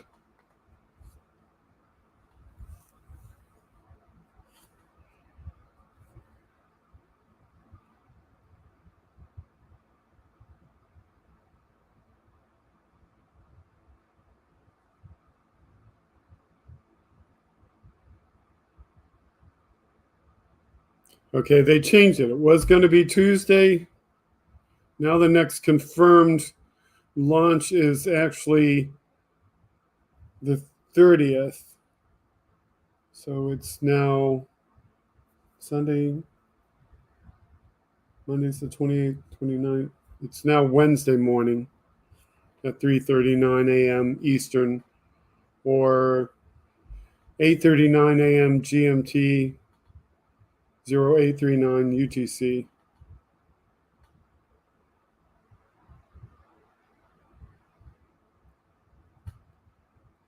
So Wednesday morning, early.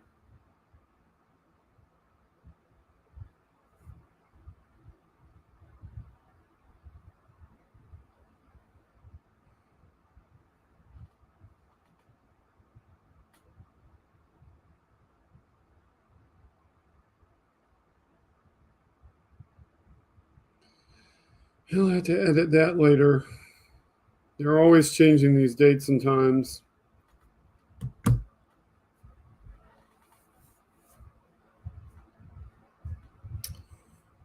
Oh, the crater, Jezero crater. I was going to show you that. Let me get off track there.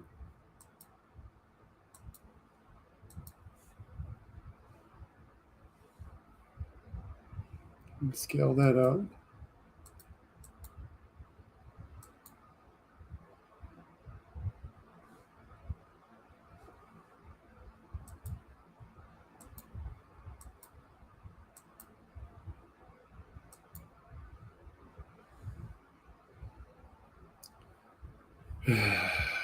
Darn little things in the way. That's the trouble with scaling things, is sometimes something that is otherwise innocuous suddenly gets scaled up too. So here's the image. Jezero craters Yori Pass. And it's from November 17th. This image of Yori Pass was taken by one of the hazard avoidance cameras, HazCams, on Perseverance rover, but it's from November 5th.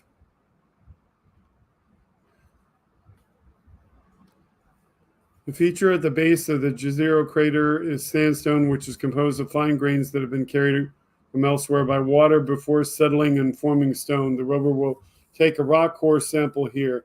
The key objective for Perseverance mission on Mars is astrobiology, including the search for signs of ancient microbial life. The rover will characterize the planet's geology and past climate, pave the way for human exploration of the red planet, and be the first mission to collect and cache Martian rock, broken rock, and dust. Subsequent NASA missions, in cooperation with ESA, would send spacecraft to Mars to collect these sealed samples from the surface and return them to Earth for in-depth analysis. The mission is part of NASA's Moon to Mars exploration approach, which includes Artemis missions to the Moon that will help prepare the human exploration of the red planet. So there, that's the latest picture. And you can download that one if you want.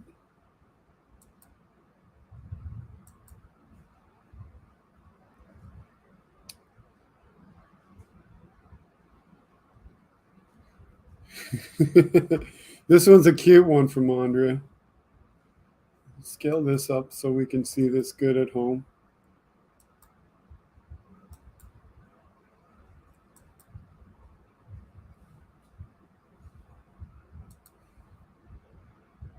So this is the President of the United States having a little light moment. And Pete Souza shares this picture with us. Says he loves this. Abiding photobomb via the Nantucket Current. There's the President of the United States photobombing, presumably his granddaughters, or his granddaughter and friend. So it's kind of cute.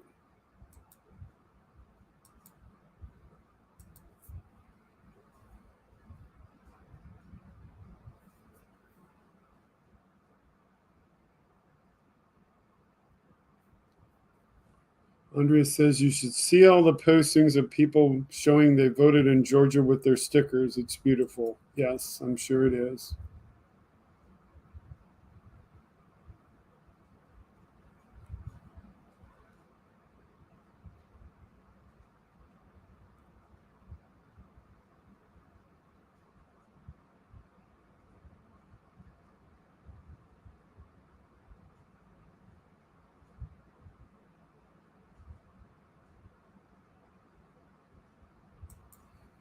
And back a few comments. Andrea said, check out Carl Alessi movie Searching for Skylab. I'll have to check that out.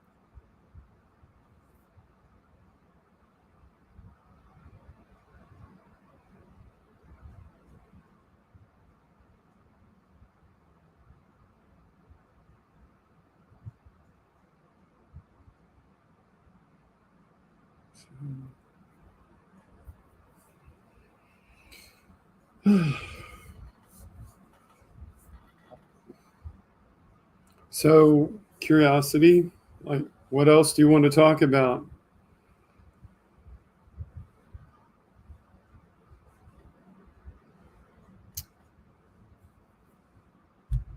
Mind you that you're watching Freedom Speech and You.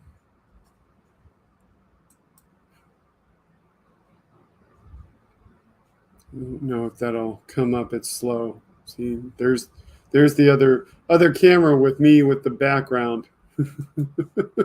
Just to let you know that that is turned on, in case I did need to use that. Did Boebert win? EBERT election result.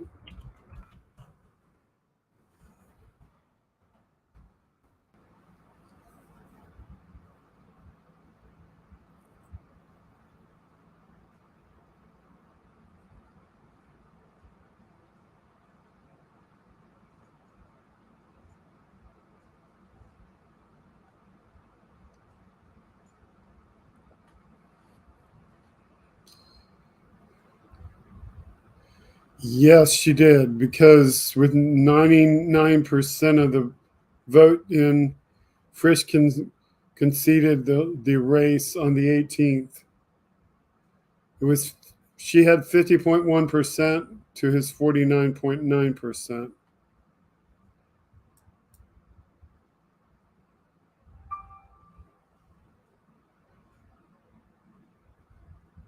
He conceded on the 18th when it went into an auto recount or selected recount.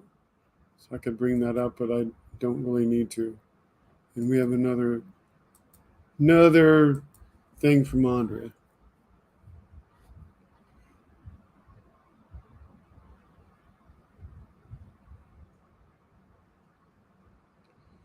Okay, so this is coming in from Tara Dublin.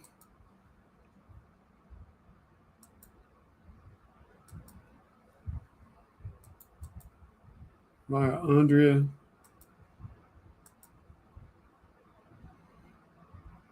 So this is a result of a tax and fraud investigation. Todd and Julie Chrisley sentenced to 12 and 7 years in prison for tax and fraud evasion. So tax evasion and fraud. And she puts, now do the Trumps.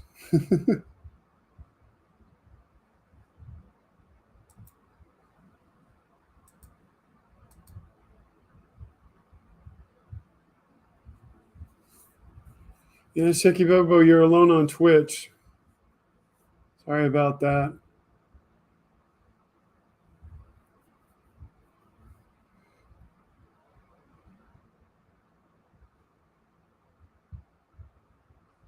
Okay, yeah, Mark, I've seen Tara around. She's really good.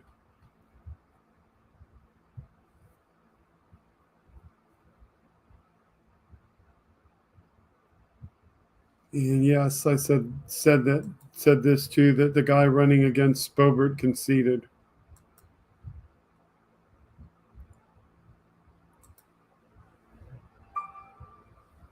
Okay, we got another one.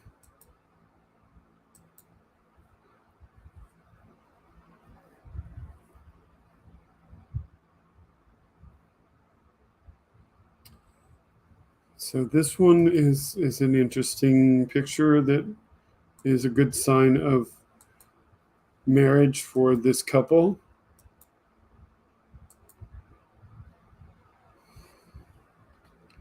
"45 years of love in Nantucket." So there's the president and the First Lady, Joe Biden and Dr. Jill Biden.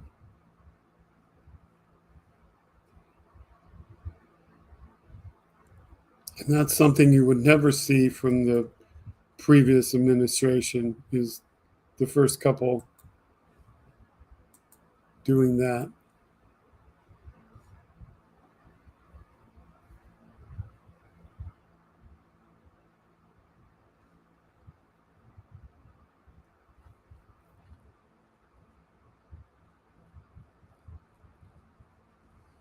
I guess you were alone on Facebook. I don't see you there right now, Dark Webster. I see 1 on Twitch and 12 on YouTube. But the count can vary depending on like when people go in and out and whether they kept the window open.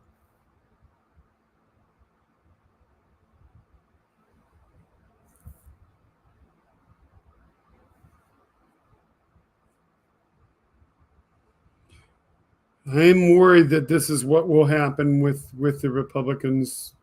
Don't expect much legislation to get passed. We'll see baseless investigations into Hunter's laptop and baseless investigations into Biden's administration, including impeachments. Unless, of course, there are dissenting Republicans that keep them from doing that.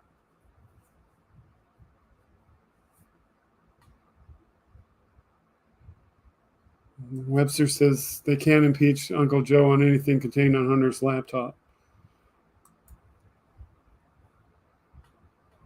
They can try.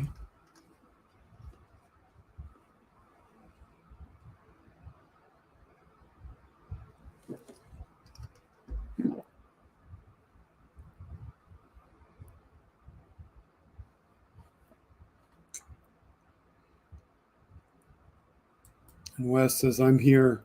Thanks for boosting the algorithm.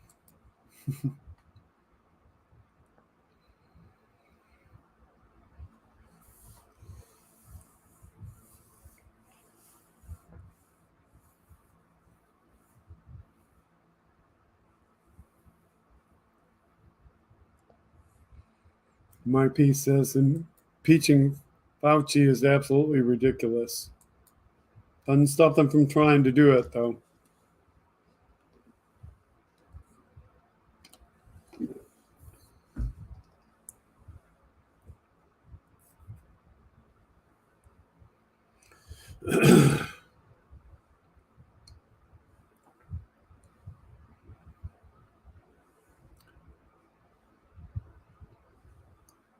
So how is everybody feeling tonight?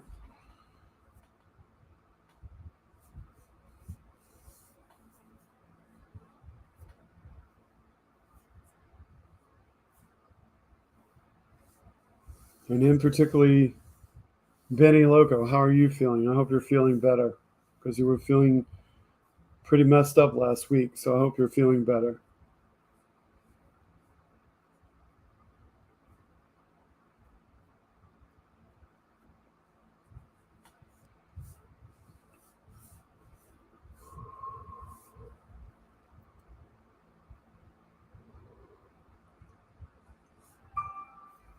We got another one coming in.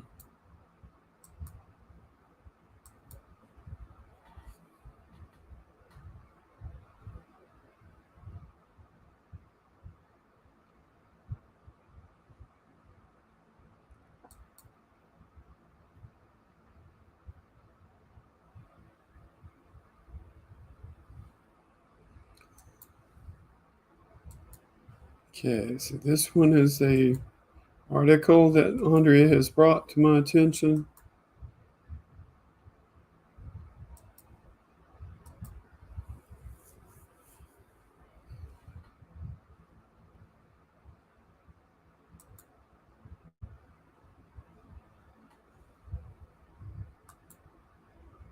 You can make this bigger.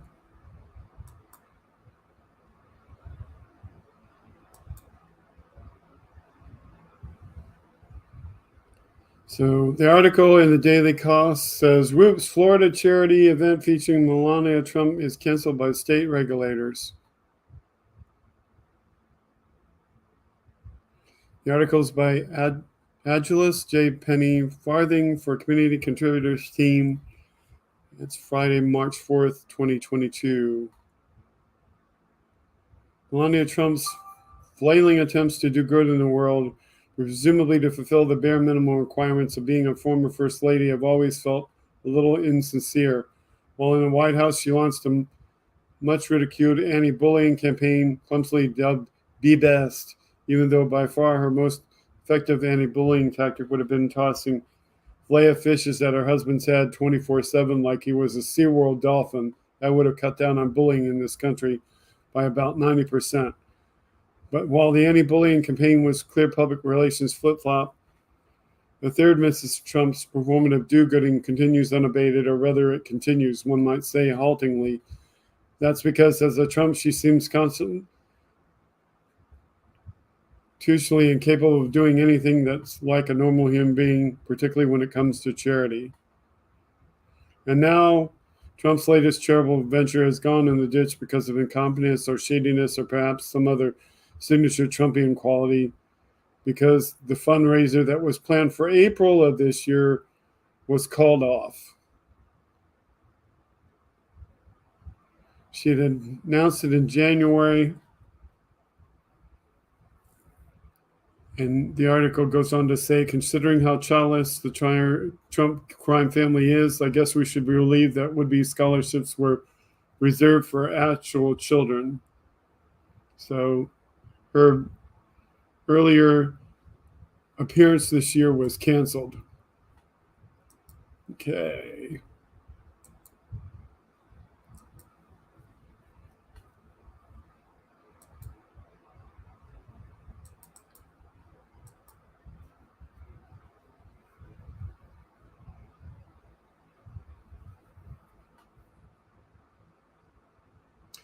So this one is a video.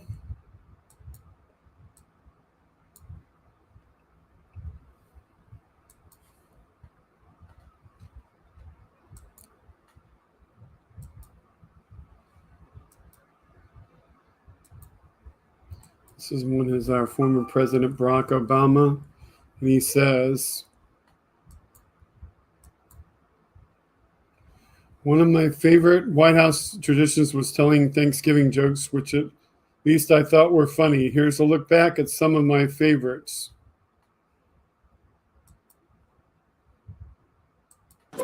You know, there's certain days that remind me of why I ran for this office. And then there are moments like this where I pardon a turkey and send it to Disneyland. You are hereby pardoned. Have a good life, man. Don't interrupt. Congratulations. Oh, freedom. You're welcome.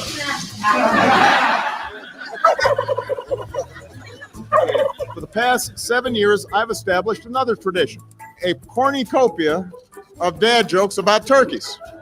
It is hard to believe that this is my 7th year of pardoning a turkey. Time flies, even if turkeys don't. I thought it was pretty good. For months, there has been a fierce competition between a bunch of turkeys for the chance to make it to the White House and stay off the Thanksgiving table. It was quite literally the Hunger Games. The American people have spoken, and these birds are moving forward. Feel free to keep on gobbling. Oh, boy. Malia and Sasha, by the way, are thankful that this is my final presidential turkey pardon. What I haven't told them yet is that we are going to do this every year from now on. No way I'm cutting this habit cold turkey.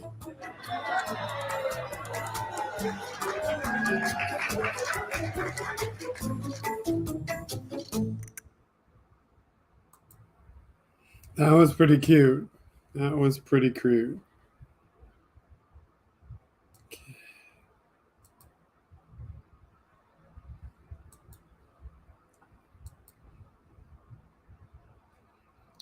Back to some possibly more serious stuff, but we'll wait and see here.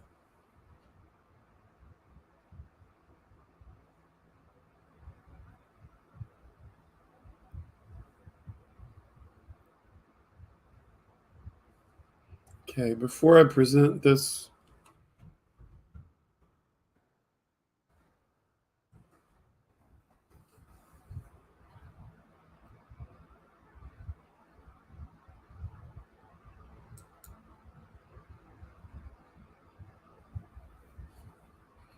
okay, so there is a display that is going to be put up by Philip Ittner, and it recognizes, I'm going to try to say this right, Holodomor, Holodomor, which is the terror famine or the Great Famine. It was a man-made famine in the Soviet Ukraine from 1932 to 1933 that killed millions of Ukrainians. The Holodomor was part of the wider Soviet famine of 32 to 33, which affected the major grain-producing areas of the country. So here comes the celebration in honor of those that died as a result of that Soviet-induced action. And Philip Ittner puts, a candle for Holodomor on the day when Russia continues to attack the people of Ukraine. So here is the look out his window. And there is the candle in the window to honor those that were lost on this date. Actually, yesterday's date.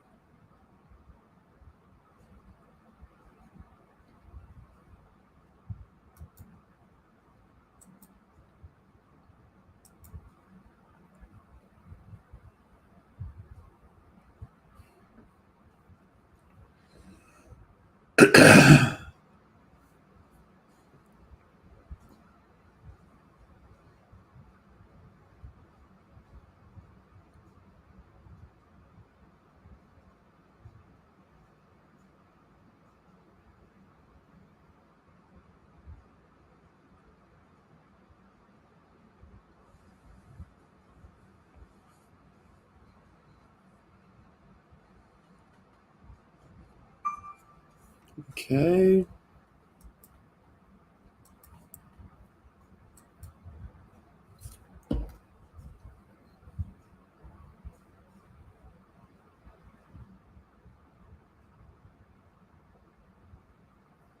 So this is a tweet from Richard Ojeda.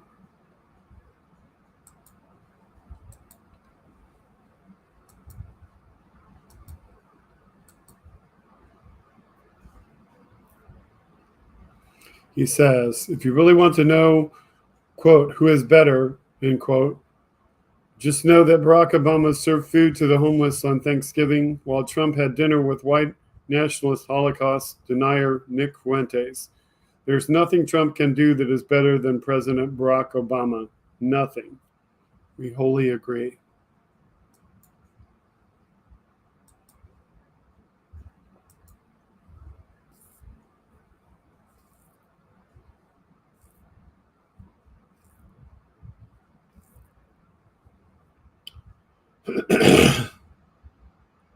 Hey, Elizabeth. Thank you for joining us tonight.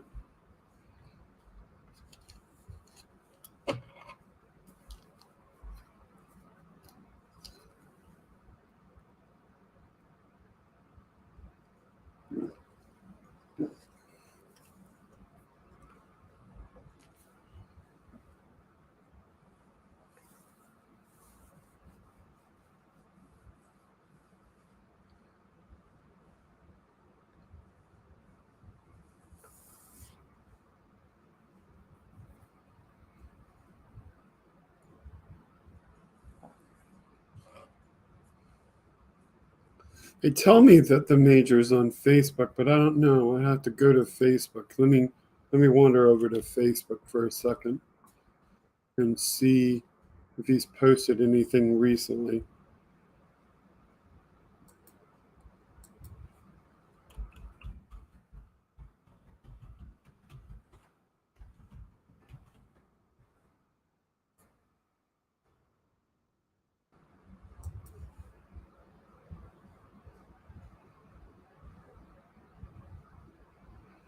Yeah, he was live today.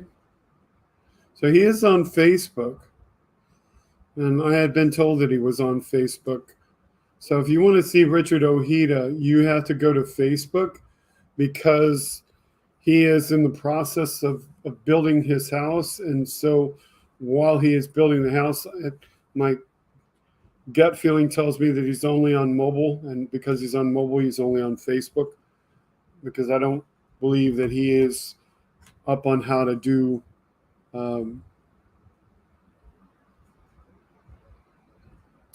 his live streaming using an app on his phone, or maybe it doesn't work good for him to use the app on the phone to try to be on multiple platforms at the same time, because that's possible. So he may just be on Facebook because that's the only way to have a consistent stream. Yeah. I've tried to live stream from my phone using Restream, and it didn't get so good. Don't know anything about Stuttering John. I told that he's coming back in the new year, so we'll just have to wait.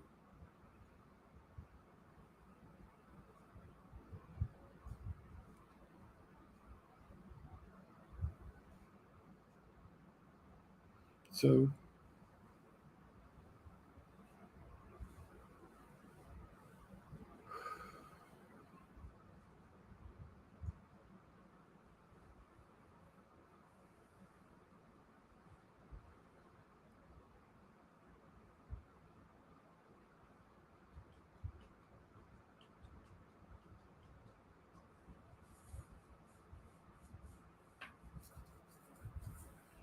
you guys got any other topics you want to talk about?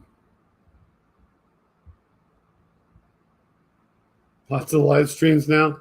Yeah, there's more competition out there because you have the Midas Touch guys and you have the other live streams that they carry. You have, some of the ones that we've sometimes touched upon. So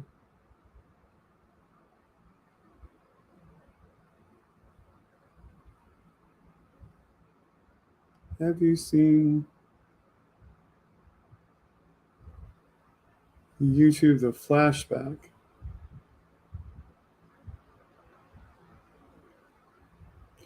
Well, Mark P, I mean, you can lament the fact that somebody's not broadcasting, or you can go out there and look for other broadcasts in the meantime, because there are other people out there. I don't know if particular ones you like.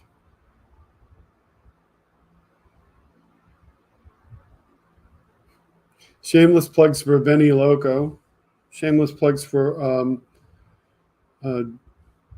Trucker John, if he's still here. Check those out. Because Trucker John's on Tuesday and Thursday. So you'll find Trucker John on at the time that Hal would normally do his morning program, except he's on Tuesday and Thursday when Hal is not on.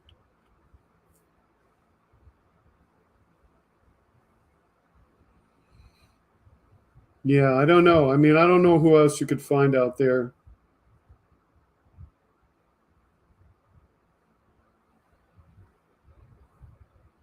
I think some of the people that I used to watch, some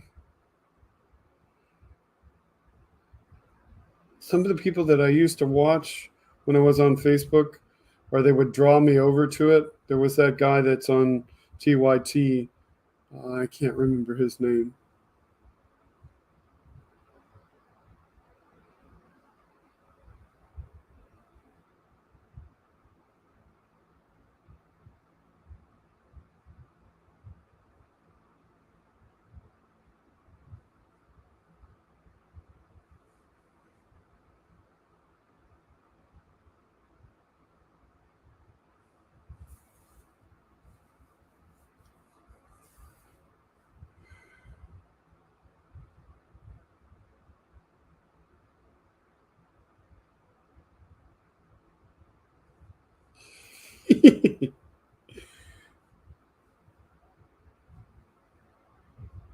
I like this.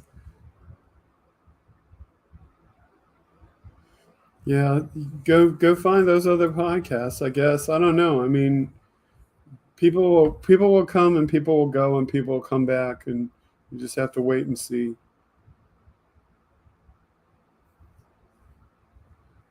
The interesting thing is when Hal takes a night off, I can actually watch movies now. Yeah, and you can go watch people that you didn't watch the night before.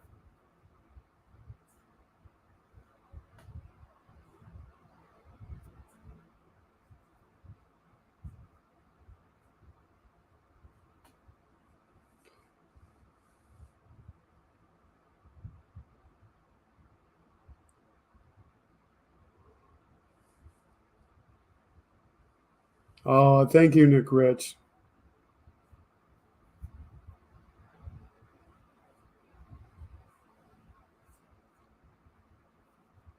I like Benny Loco's cute little shorts, so check those out. Check out the short videos that Benny Loco makes with the chat filters on her. Those are pretty interesting. I will mention that.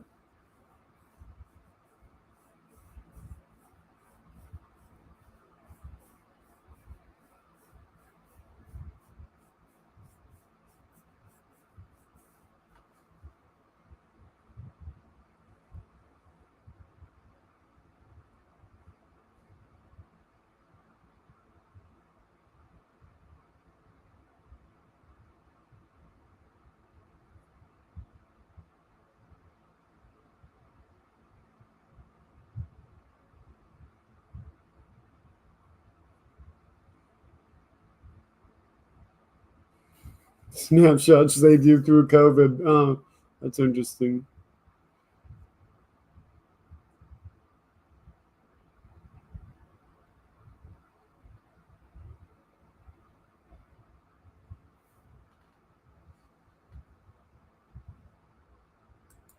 So you found some stuff to watch.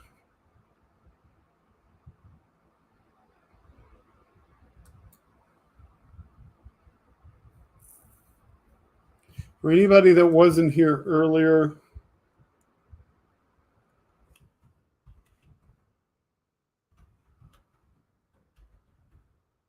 we mentioned this movie. So for anybody that wasn't here earlier, be sure to check out Goodnight Oppie on Amazon Prime. It is included with Amazon Prime. That's a good movie.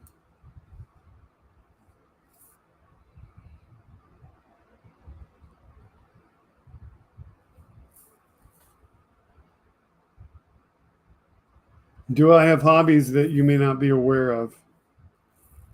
Other than fixing computers and stuff, I mean, not much of anything.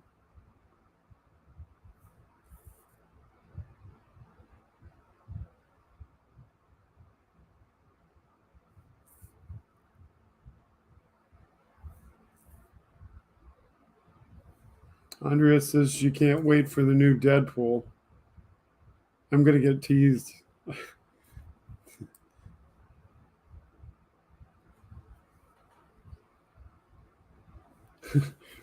Rosebud answers the question about my hobbies. He likes karaoke. Yeah, but I haven't gone lately. I should go.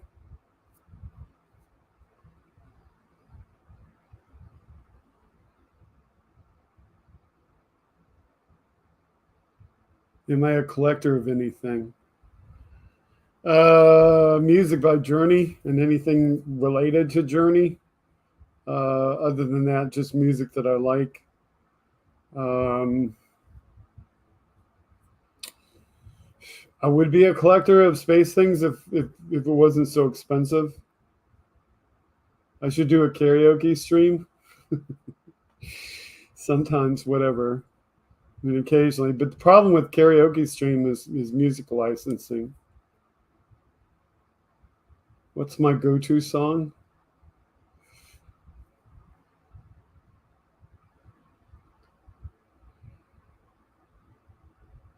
It's my go-to song.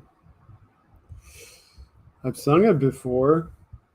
My go-to song is probably "Got a Black Magic Woman, Got a Black Magic Woman, I've got a black magic woman, got me so blind I can't see that she's a black magic woman, she's gonna make a devil out of me. Don't turn your back on me, baby. Don't turn your back on me, baby. Yes, don't turn your back on me, baby. Start messing around with your tricks. Don't turn your back on me, baby. You just might pick up my magic sticks.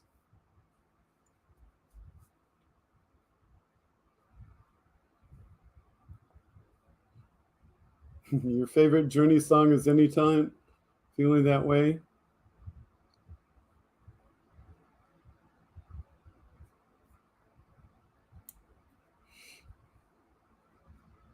Do I play instruments? I used to play guitar, but I used to play chords only, and occasionally I would play notes based on strumming the guitar and figuring out the notes.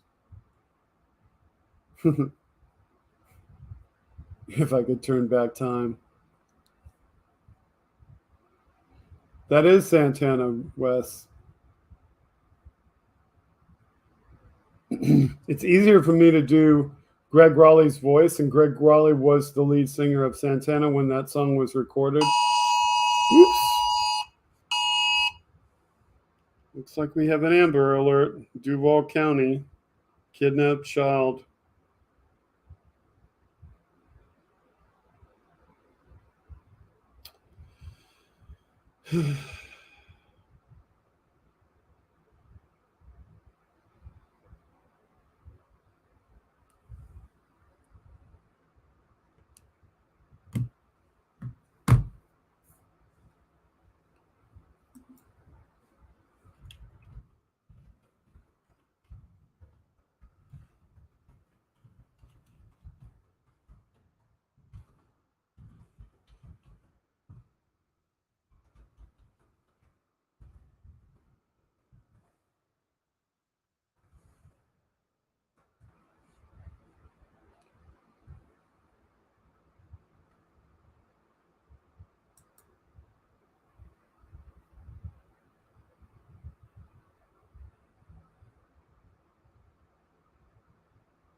So much for showing it. Darn website won't open.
Never bet a person if they can play a piano when the person knows that there are online pianos on the internet.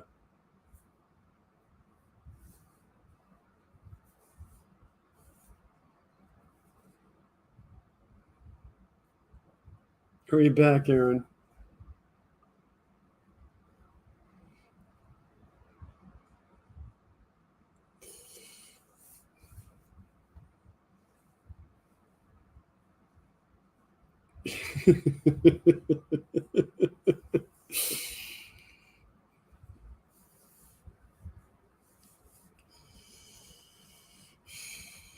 She's just lucky I don't have the other computer on. If I had the other computer linked in, I could go to the other computer and play a whole song. It's like, because the other computer has a piece of software on it that allows me to play instruments for music practice.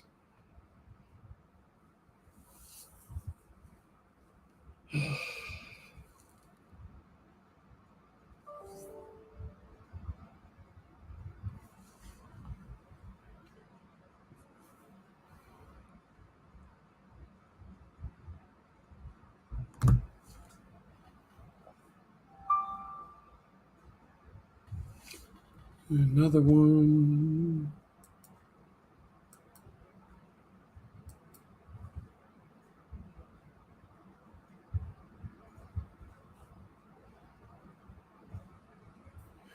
Yeah, Andrea sent me the one that I used earlier, but I will show that again for anybody that wasn't here earlier.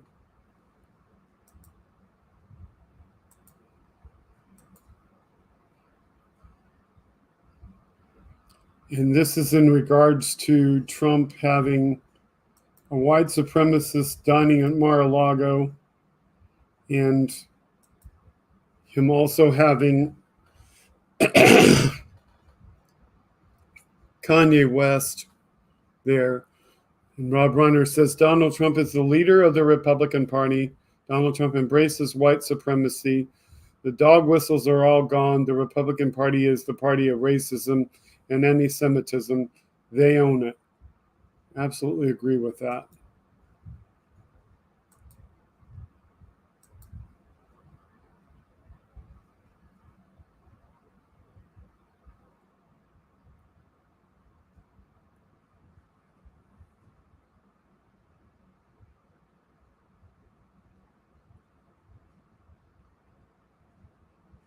Okay, so how's everybody doing tonight?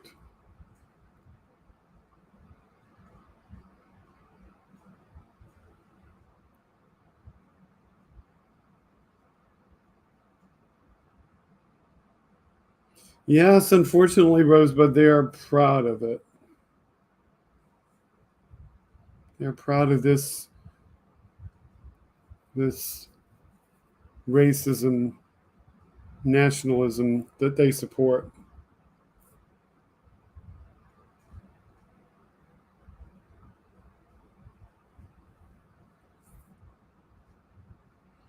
Human Net Being says, I got a decent mandolin today, $30. I didn't want to go antiquing with wifey, but it did pay off in many ways.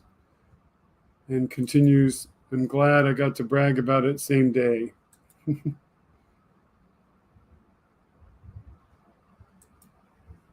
Tuning it, however, will be a bitch.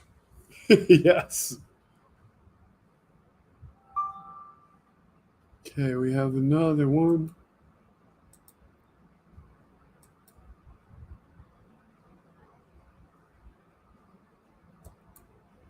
So here we go with another story from Andrea.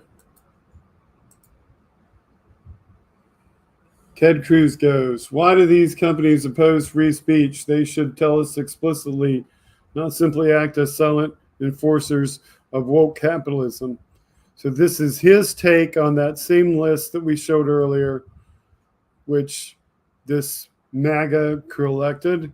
Here's a list of all the advertisers that have seemingly stopped all advertising on Twitter following Elon Musk's acquisition of the platform. And Julia, is urging you to stop giving money to companies that hate you and reject free speech.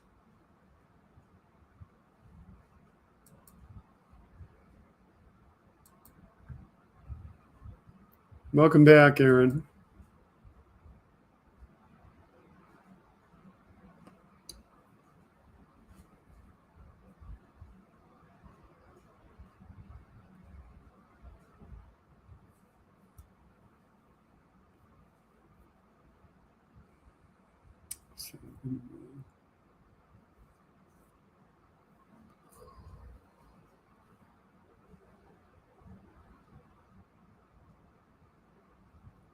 Nick Rich says, history will prove the right wing was crazy, but we have to wait till it's history. Yes, unfortunately.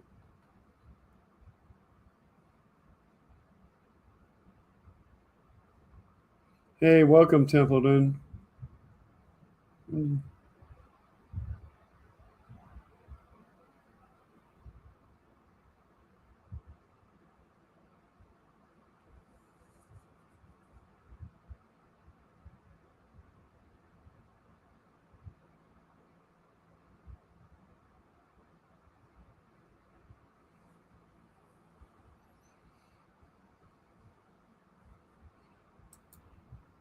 I don't know, Rosebud. I don't know why you can't see. Are you in live chat mode?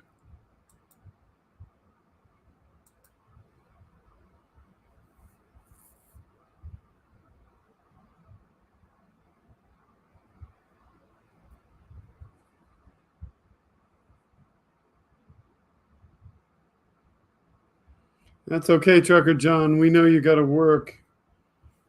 I'm glad you're out there. We're glad your truck is working for you. Happy to have you be a listener.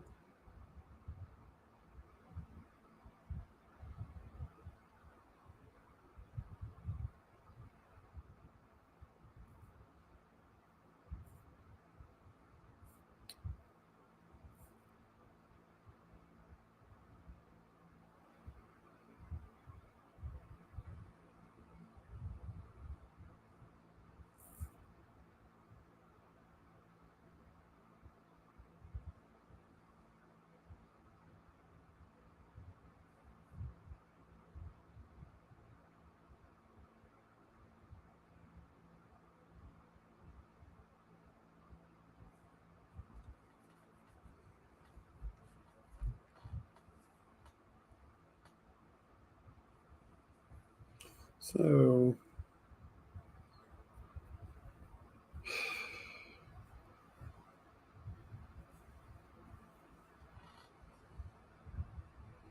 does anybody want a summary of what we talked about earlier? Because you're a new viewer just joining us, or you want to throw in your own topics, whatever you want to do.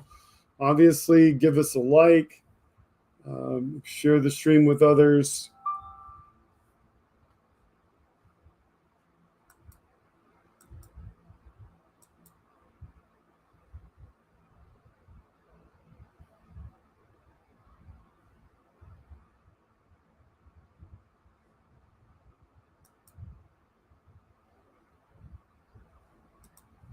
So this is an interesting question coming in from a humorist, urbanist, satirist, sartorialist, sartorialist, pragmatist, feminist, minimalist, nonconformist, soloist, bicyclist, mid-century modernist on no one's to-do list, whose name is George Hahn. And he asked the question, and here comes the question that he asks. He asks to the GOP and the GOP leader, hey, at what point does racism become a deal breaker? And those responding to him say, deal breaker, it's a prerequisite.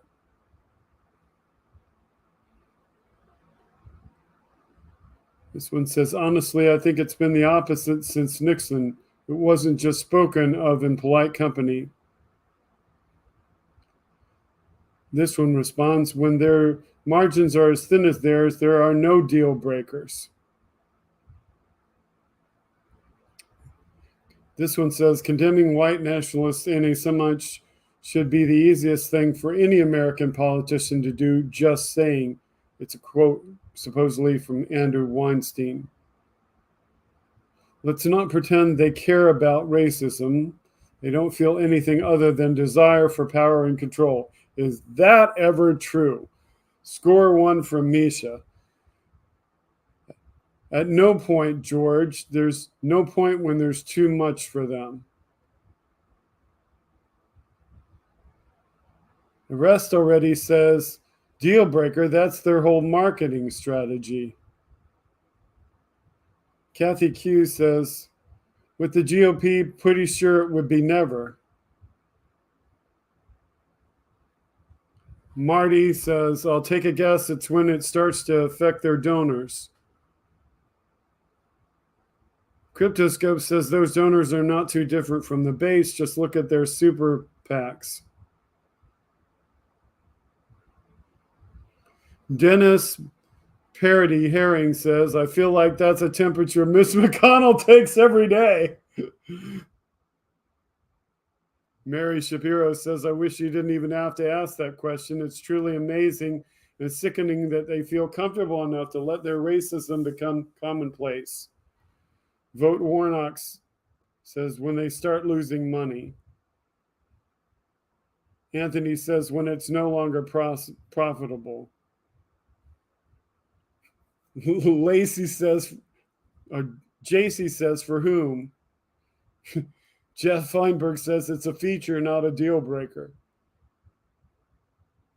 V4L in Florida says they'll let you know when they get there, still playing that very fine people on both sides card. Jerry Perry says they've already told us that would be never. Adam says that never does for him. All that matters is power. Some says it's a fundamental part of the deal for them. Livy says appears to be never. Too many says it's if nothing is done tomorrow, then. Tracy says you forgot to tag the pillow guy. We need to hear his opinion as he vies for a leadership position. Laugh, clown, smiley face. Neil says when they continue to lose majorities. Bear Mama says never, it's their slogan now. Paulette says never, they revel in it. Fight for Justice says hasn't ever been for Republicans. Luke says for them it never does. AM, the Ariel Milo says somewhere between 2594 and never. Tara says, deal breaker. Are you kidding me? It's a feature. They live for it.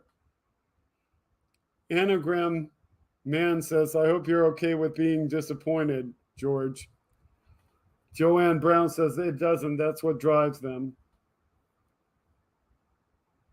And the comments go on and on and on.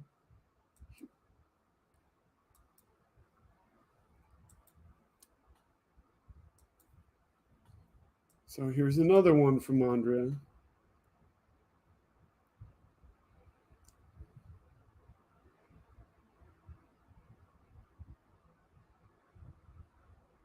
This is a picture from Paul Delgado, Fox 13, Tampa.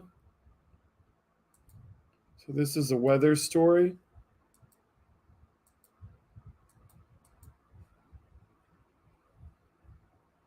And it shows narrow but potent line of showers and thunderstorms marks the arrival of lower humidity for a few days. This is at Clearwater Beach, and this is what it looks like over there today at 5:51 in the afternoon.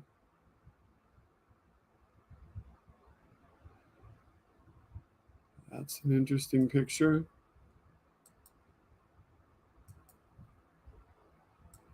So we have something coming in from Truth Social.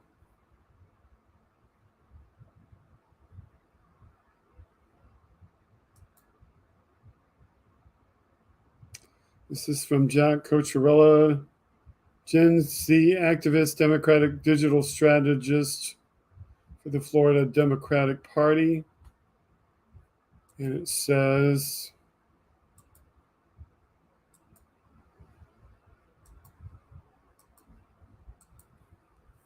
media should stop saying Ron DeSantis is the GOP's hope to return to normalcy.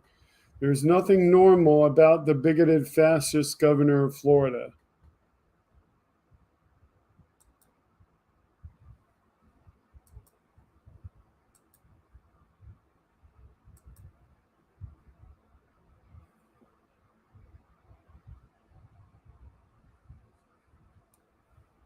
Truth Central, yeah. I have to learn how to pronounce that. Truth Central.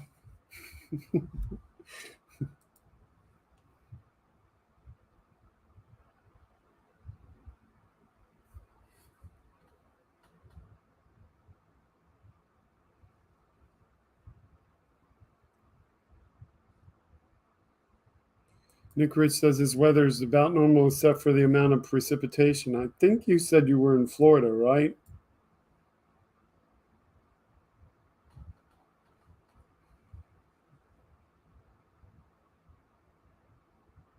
Truth Central.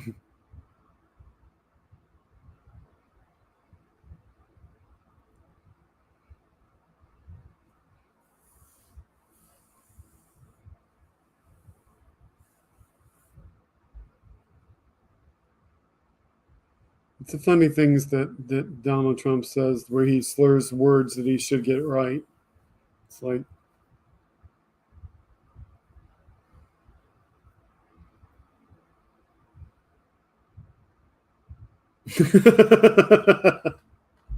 I like this one. Truth Central. If I could live in my place in Florida, I would be rich, except I would probably get killed. Oh, no. I hope not. Do come to Florida, though, Benny Loco. We'd love to have you. This is what I was going to put up. Toot Central. Toot Central. Yeah, exactly.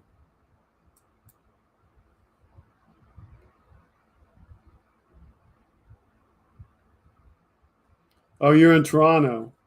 Okay. Sometimes I forget where people are and get people confused. I'm sorry. Not intentional.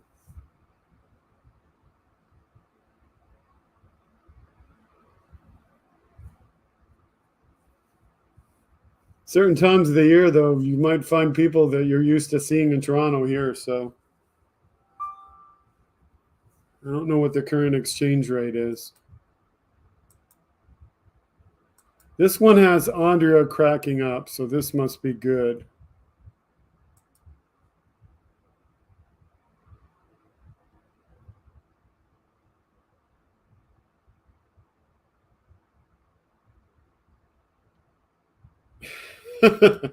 This is hilarious. Okay, this is funny.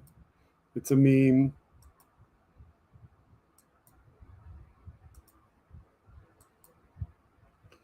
So Dwight Miller shares this one. Jack Smith lures the former guy out of Mar-a-Lago.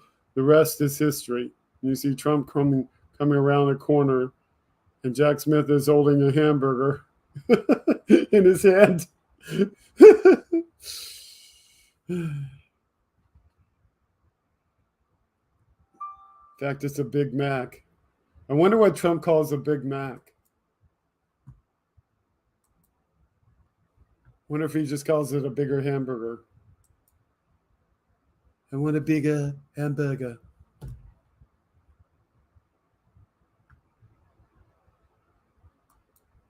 This one's from Ron Filipowski through Andrea.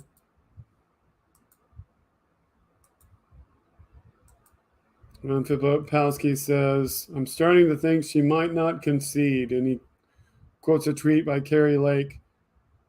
My campaign, Abraham Hamada, Arizona GOP, and the AG's office are all demanding answers from Maricopa Vote about their alleged violations of election law. We've been met with silence. This election cannot be certified until a complete investigation of these issues have been completed. And that's yesterday in the afternoon.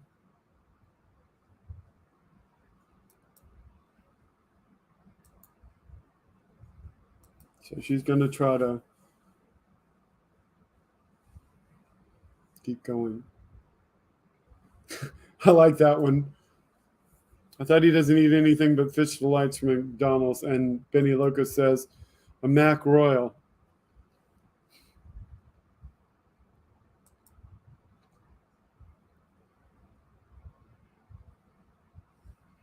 So now,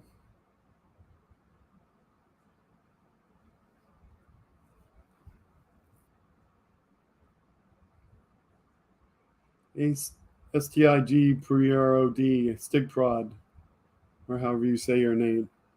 Welcome.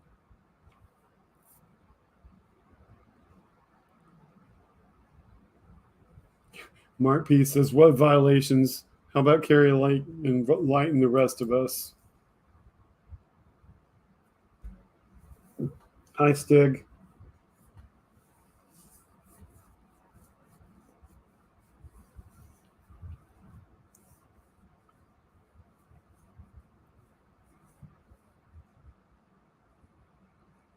I'm good.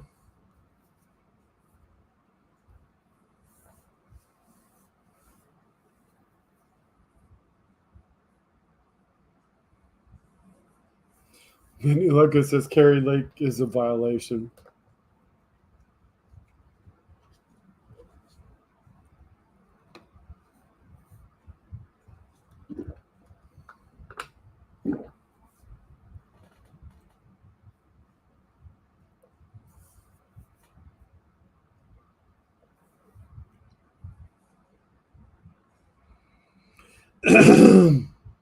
Yes, there is a couple of people. Well, there was one on Facebook, but there's one right now on Twitch.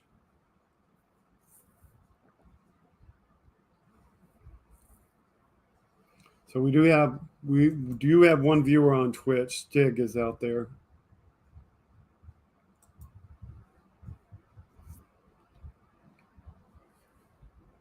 Most of the viewers are on YouTube.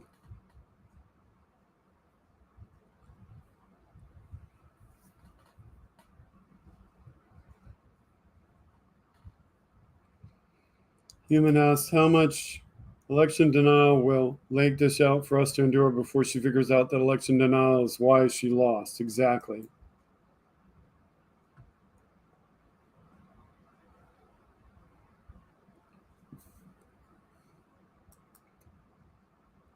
Benny Loco asks, the Stig? And Wes says, am I not still here? Wes, whatever you're doing, it occasionally shows you, not there, which is not uncommon in a way for Facebook, because I think it depends on whether you chat frequently or not in the way that it reports back to StreamYard.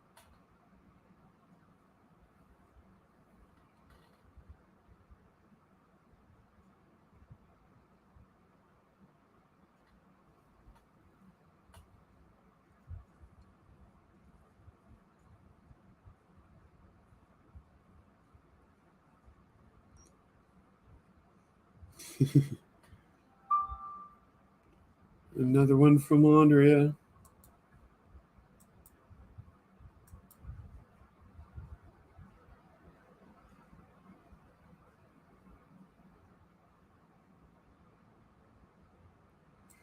So this one comes in.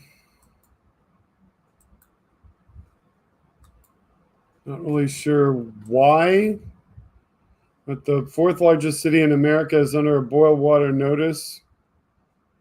Boil water notice has been issued for the city of Houston. Everyone should boil the water before drinking, cooking, bathing, and brushing their teeth. more information below. So something's going on in Houston.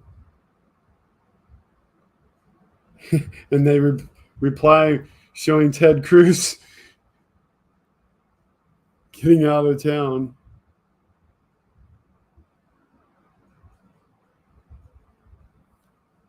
Reactions are all corporations moving to Texas are moving to a state with crumbling infrastructure. If it turns out you really need a functioning government to run a state. So it's hard to say what's really going on there, but obviously there's something not right there when the entire city is under a boil water notice, and it's not because of natural occurrence like a hurricane.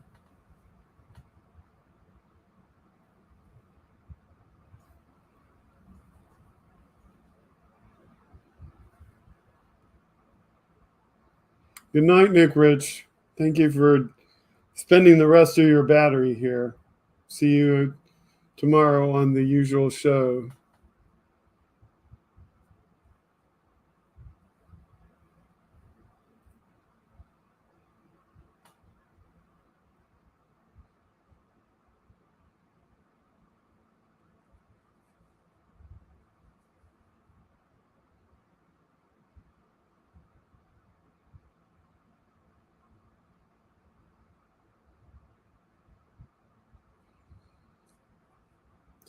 Okay.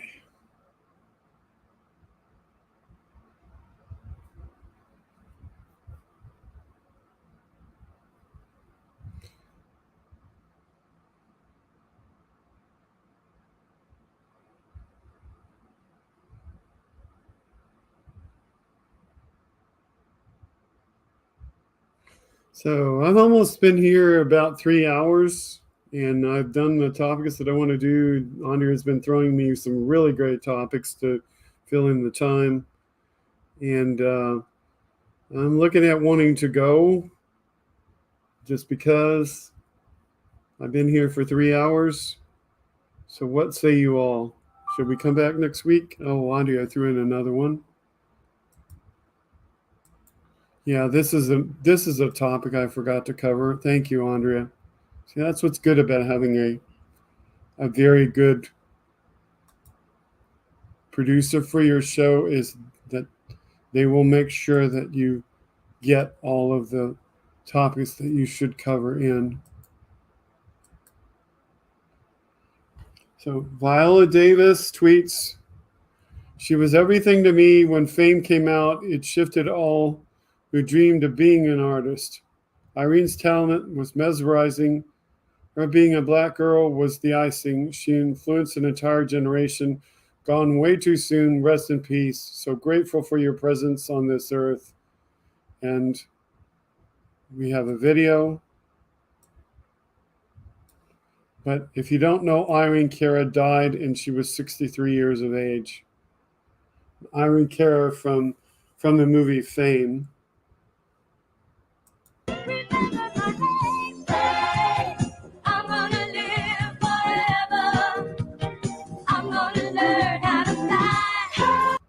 Okay, I'm going to pause it, see if we can keep out of the copyright strike. So yeah, this is the song, the title song from the movie Fame.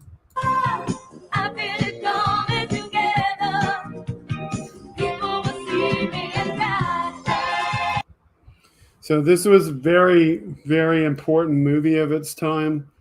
And I'm sure that people still know it after all these years that passed by. I mean, just tremendously important movie.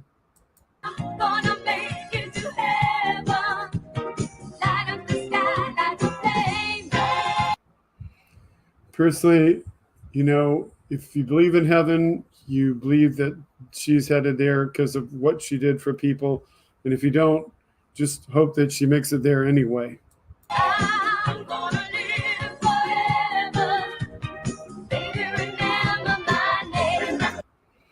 So yes, she will live on forever because of her music, and people will remember Irene Cara.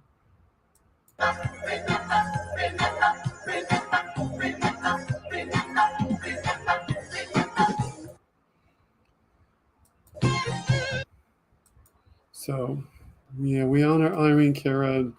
Thank you for the music. Thank you for the inspiration that made others pursue a career in entertainment.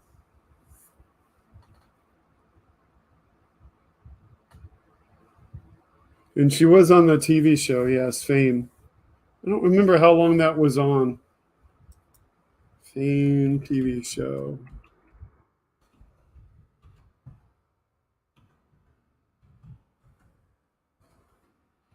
(1982 to 1987). In Fame movie.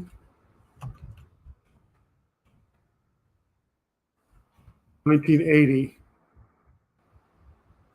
Okay.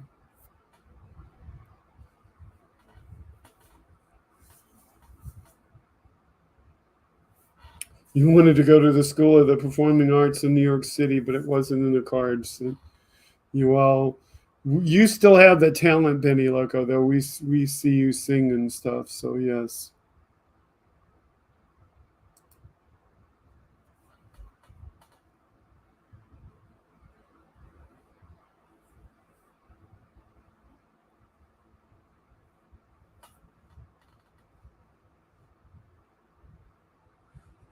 Mark P says he thinks a different actress played it on the TV show.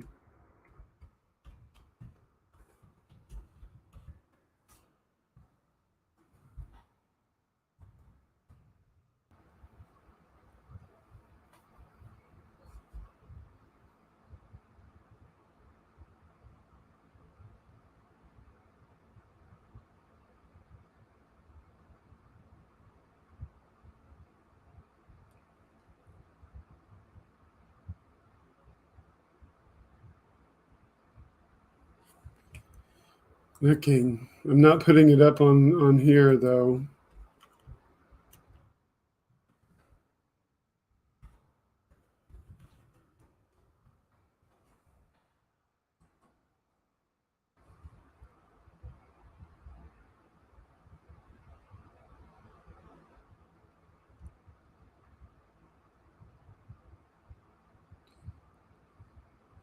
So Irene Cara plays the part of Coco in the movie.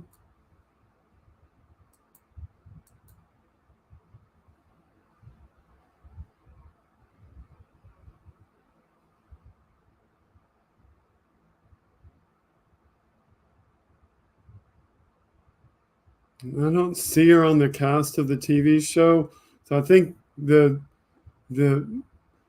probably it's Debbie Allen that plays Lydia Grant that has the equivalent role.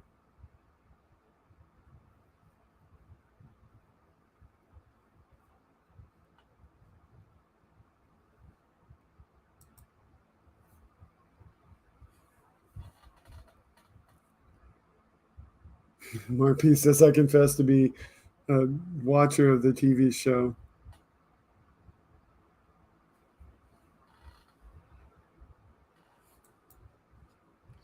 TV show.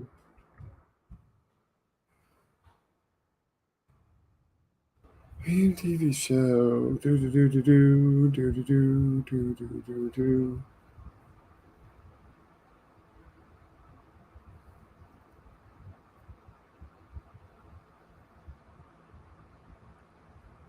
Sometimes it.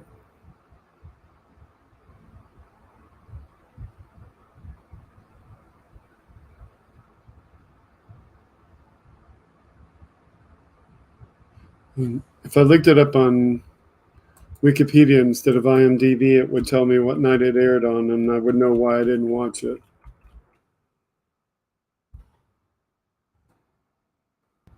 It aired on NBC.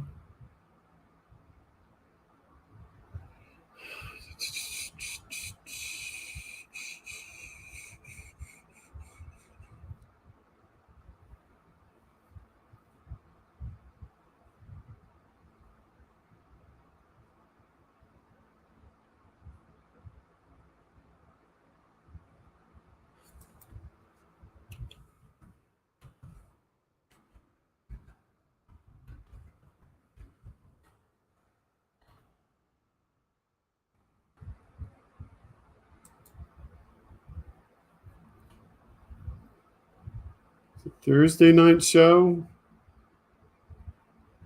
So Thursday nights.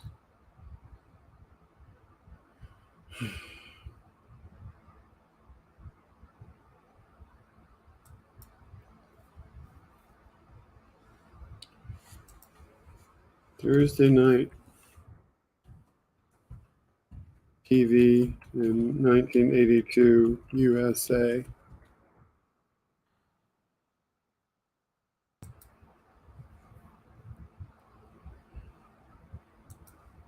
Thursday night.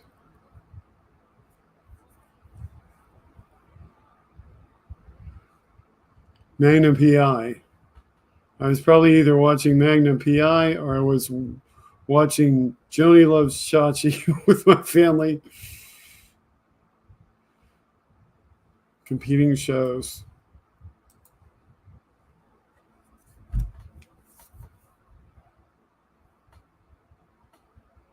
She wasn't on the TV show as a regular, yeah.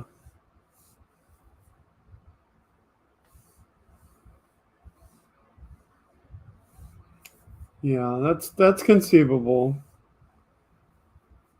They probably had to make an appearance in order to keep the show, believable or whatever, to maybe to boost the rating of the show, like she's on tonight. So one of those things. How long did Joni and Chachi last?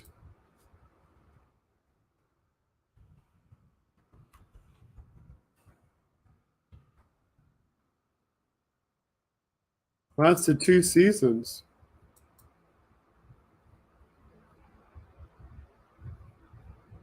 From March 23rd, 82 to May 24th, 83.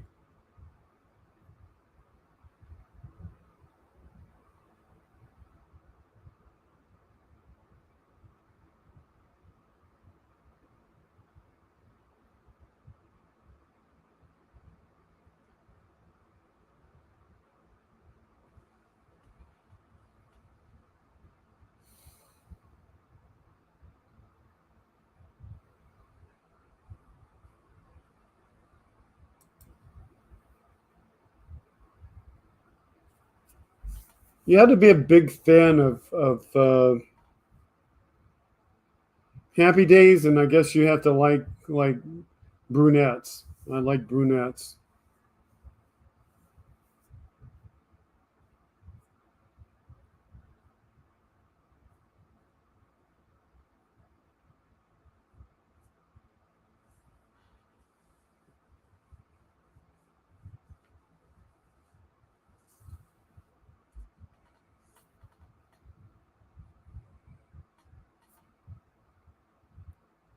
Spin-off City, says Benny Loco. Yeah, spin-offs used to be the big thing.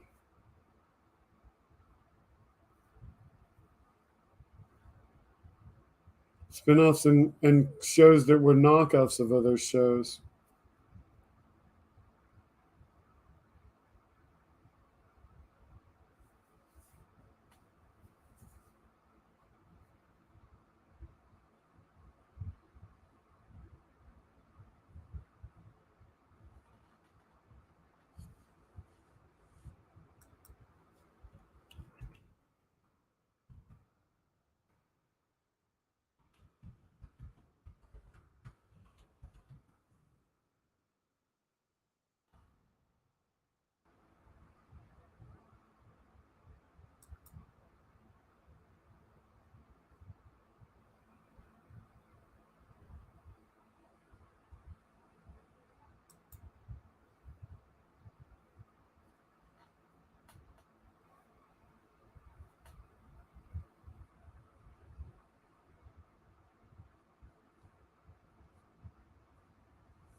Yeah, too bad Scott Baio is such a Trump supporter.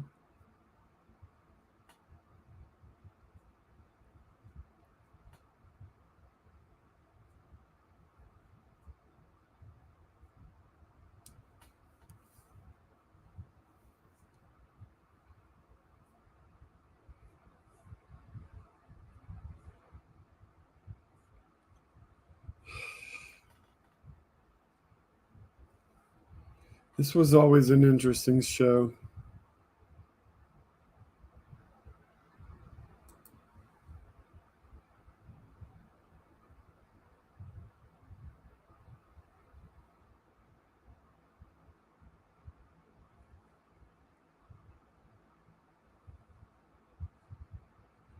This was always a good one too.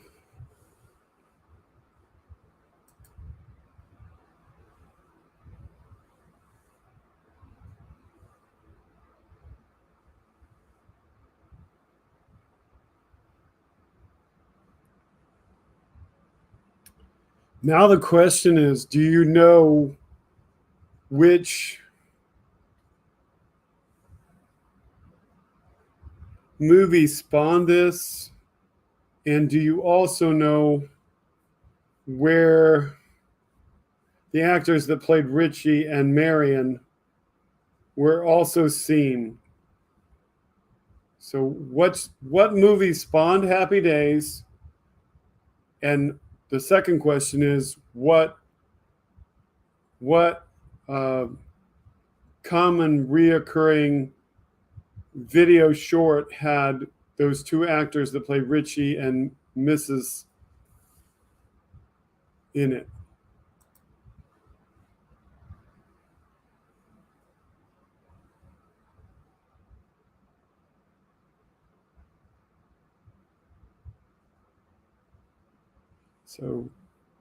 So the questions are,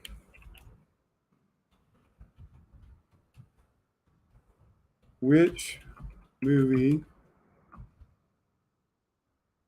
did the show Happy Days come from? Which TV show had actors which played Richie and Mrs. C in it? And you can't say Mork and Mindy.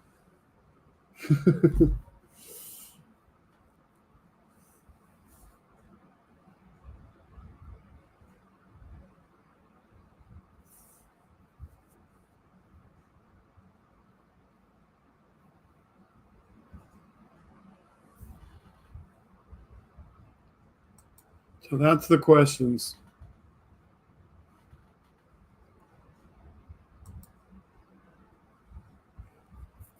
Which movie did Happy Days come from? The concept for it.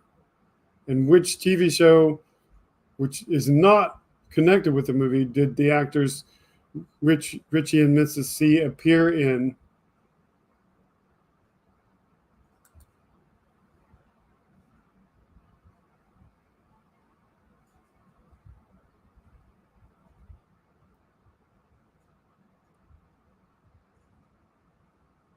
Okay, Mark P has that answer, American Graffiti.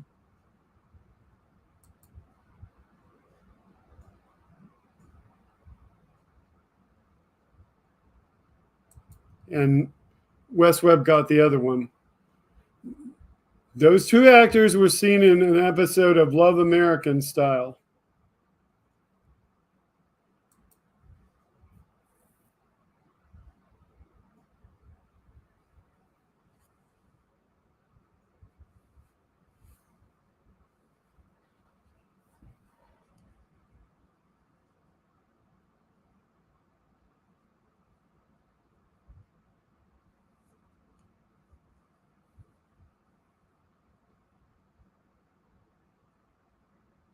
American Graffiti, Trucker John asks. American Graffiti is kind of a movie that's similar to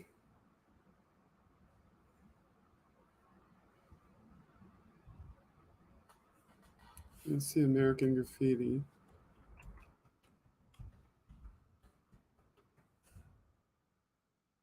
A 1973 film.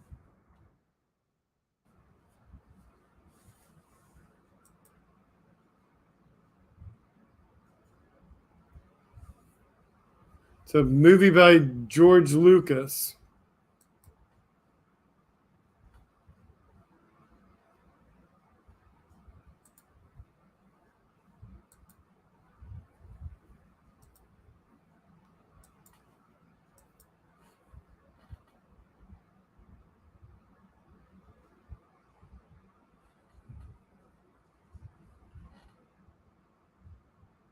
American Graffiti.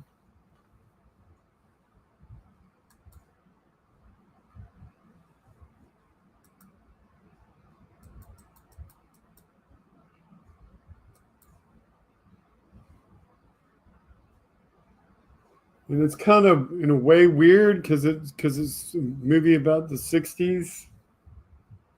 But it's a movie about cruising and stuff.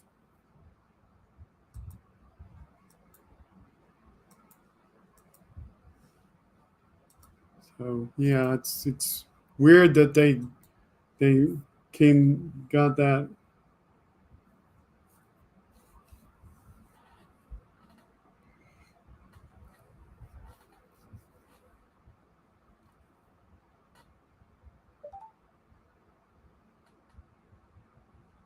Okay.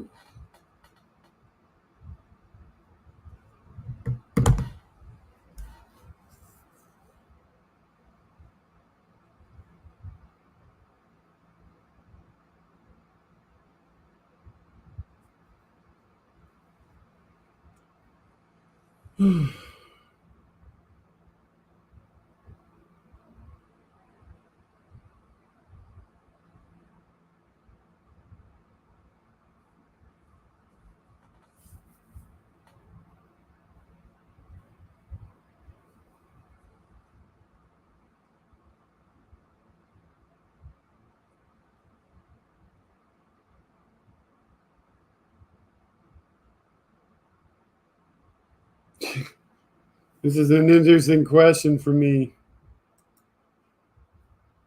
Where was I in 1962? Definitely not out on the street. I was a little kid.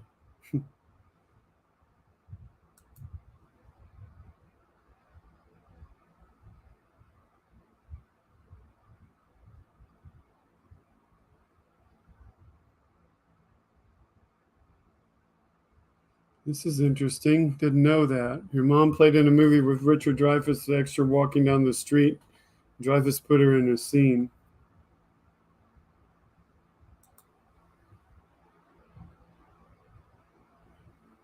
Okay, see you tomorrow, Rosebud. Good night.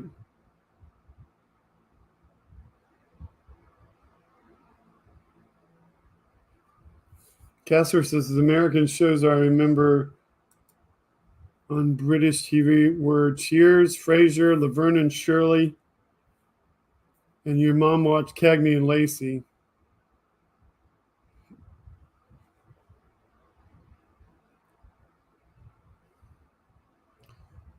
Yeah, watched a lot of Cheers, and Frasier I still like to watch.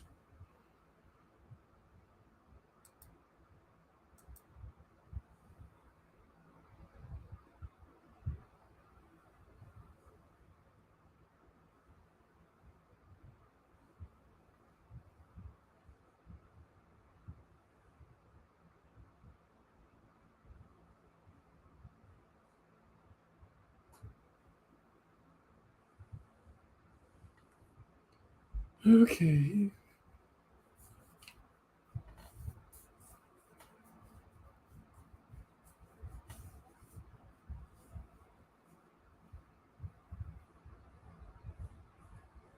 Yeah.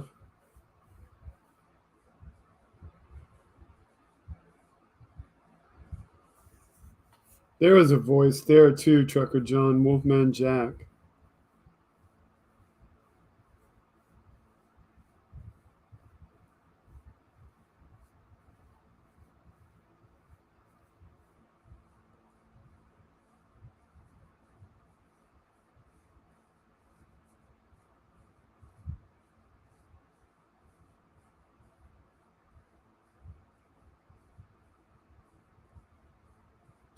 As long as we're playing a game of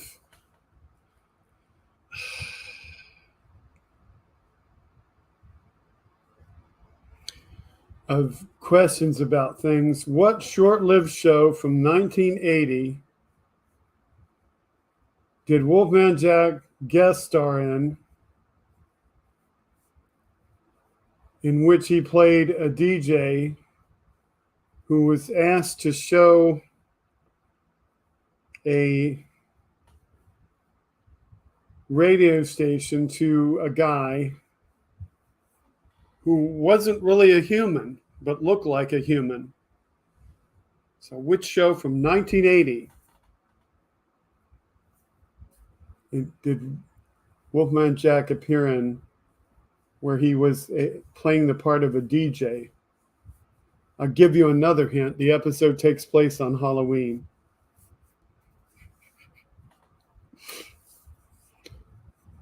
Now y'all think about what kind of things I like and what kind of show it might be.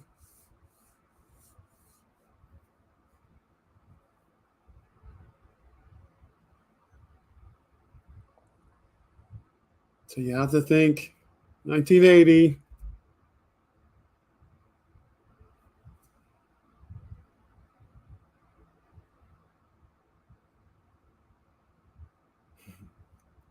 You have to think something with aliens in it, or alien entities, not human.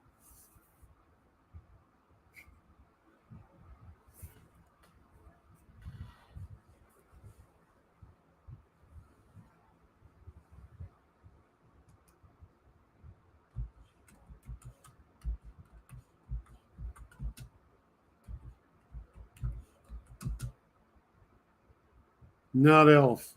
No.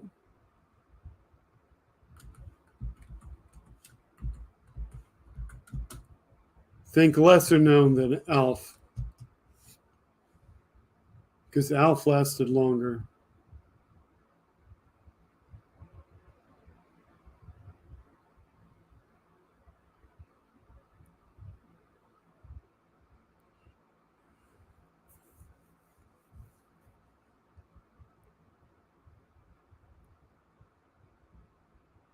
They have clips with Wolfman Jack.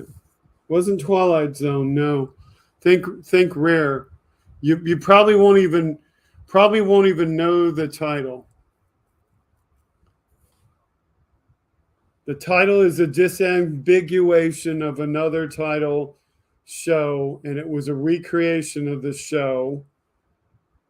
So there's a word missing from the title, and there is a year added to the title that wasn't in the original title.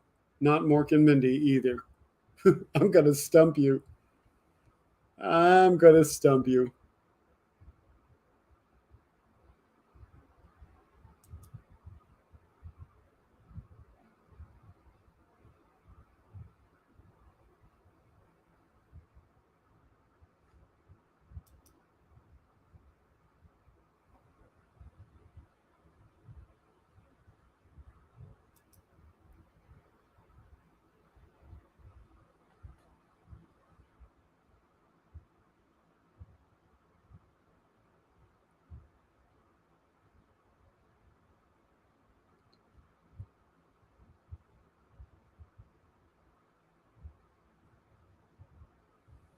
Does he say the line, where were you in 62 during the movie, or is it just in the promos?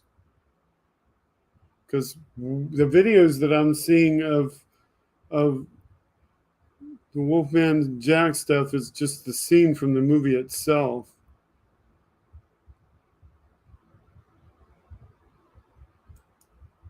So I don't know. Not my favorite Martian. I've stumped you. None of you knows this show.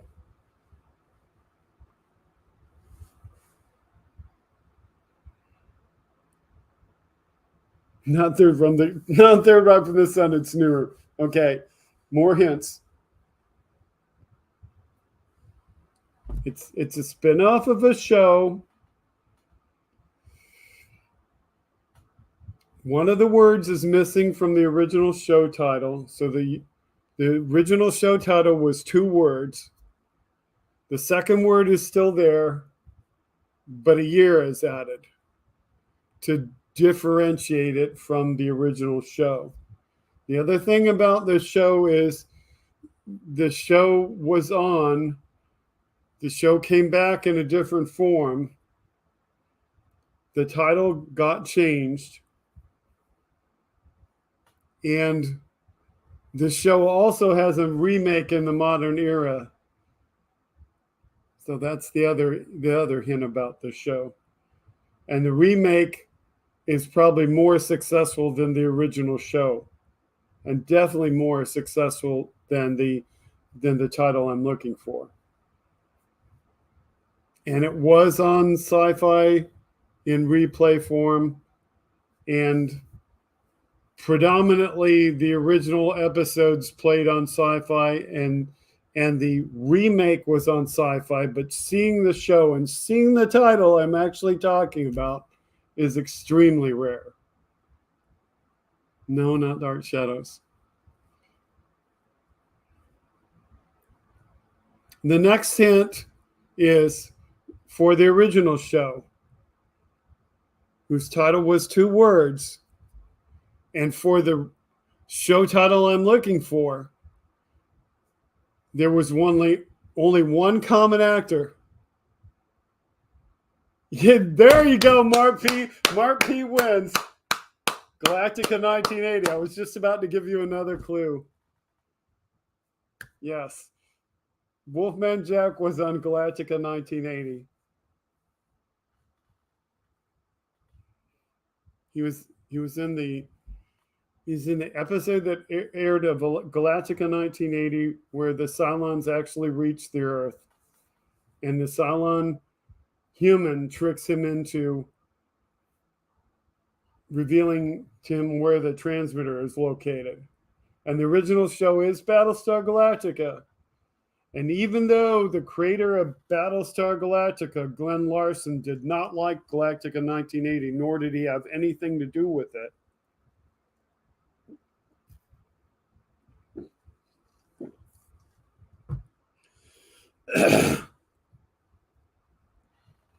Galactica 1980 accurately predicts that a spin-off would include Cylons that look like humans.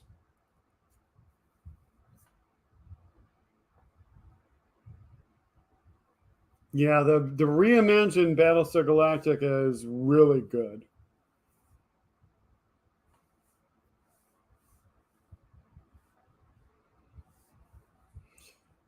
I probably told this before, but I actually was in an electronics class, and those instruments that they had on the original Battlestar Galactica that were supposed to be the medical instruments were actually Tektronix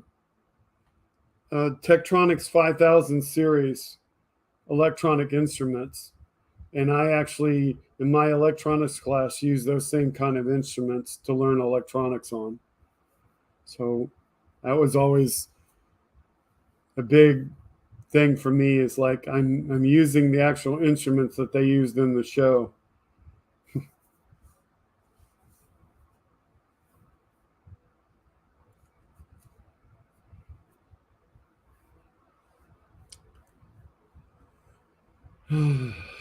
I don't know, like, how much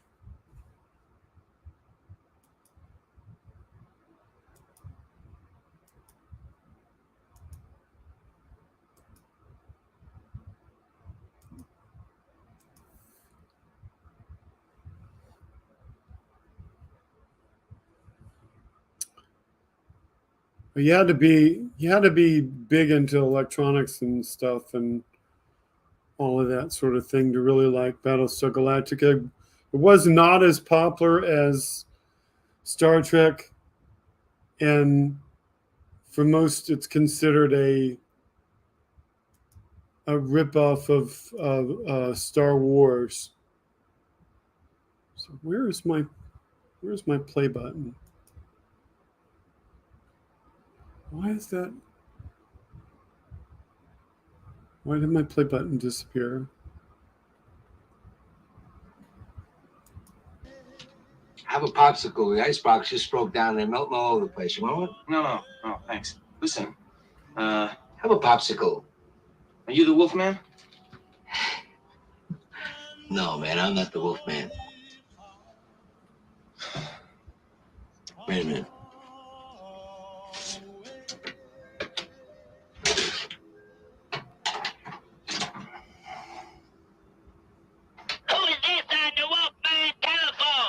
How you doing, Diane? That's the wolf man. Do you love me? He's on tape. The man is on tape. Well, where is he now? I mean, where does he work? The wolf man is everywhere. That's pretty funny. He duped him out and didn't let him see that he was the wolf man. I forgot that.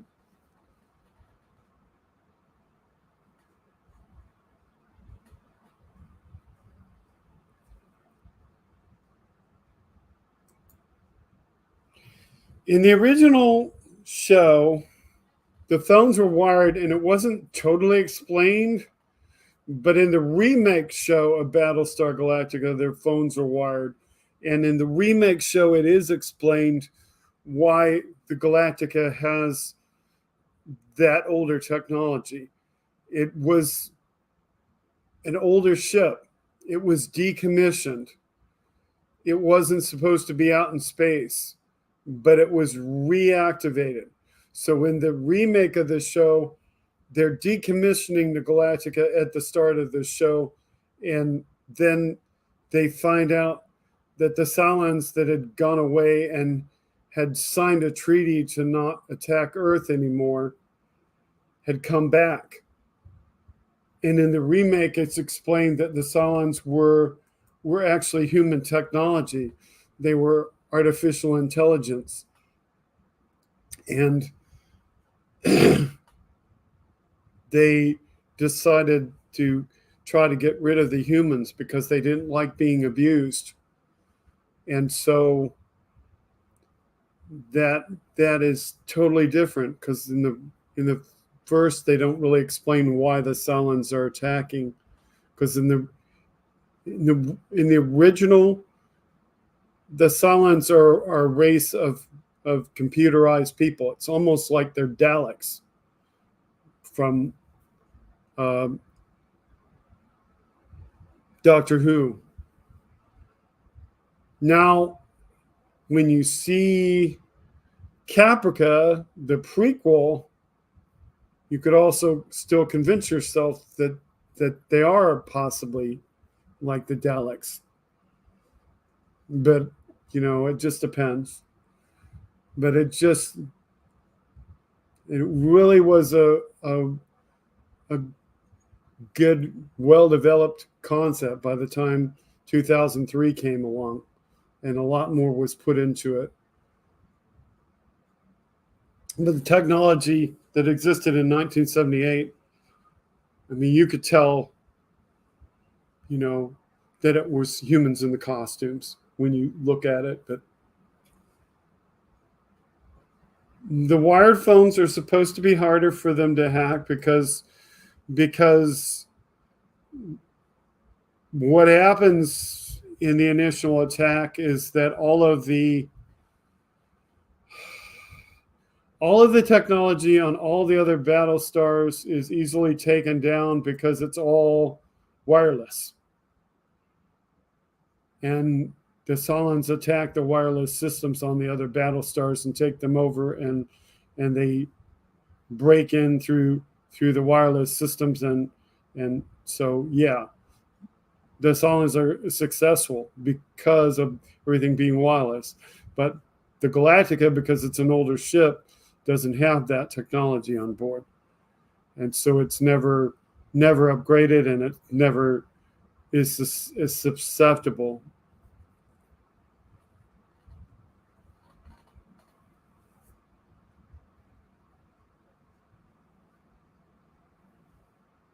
Yep. No, it's fiction, and it seems like so. But if you get into the to the fiction of the show, there are elements of it which take on elements of mythology. So it deals with it from that standpoint, but it also crosses into religion because there are 12 tribes in it, just like there are 12 apostles in religion. And so it looks into that, but it has like names that are similar to mythology because the character names are like mythology, Apollo and such. So yeah.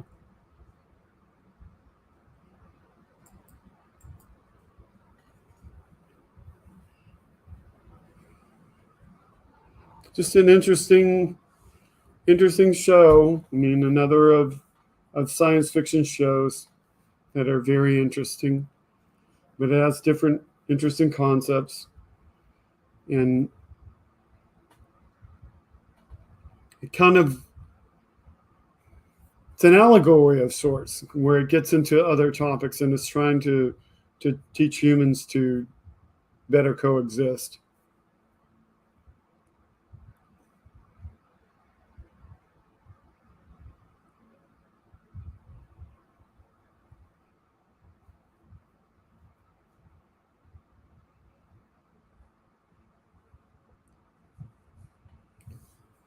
Okay. I'm glad you feel better now, Mini Loco.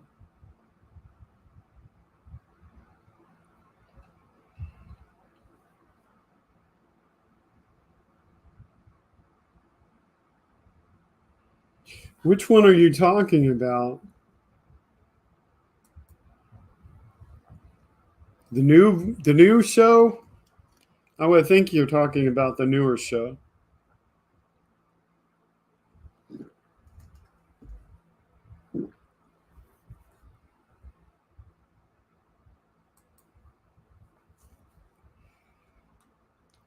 I've heard about this title, but I don't have Apple TV.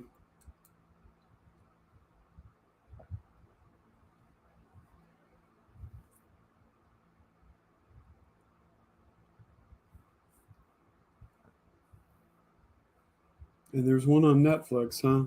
Called 1899.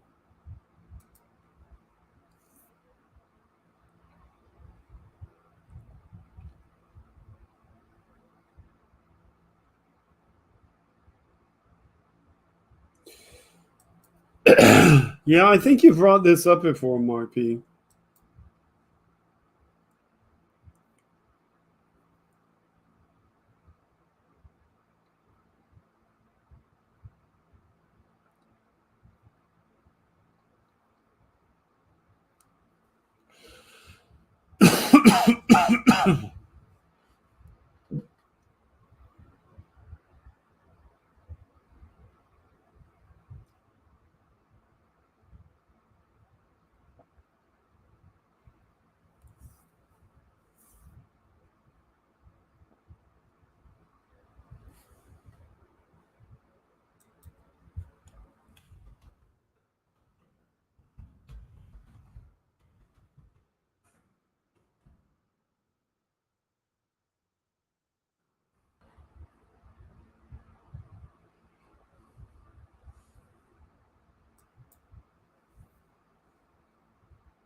So I looked this up, and this is a song.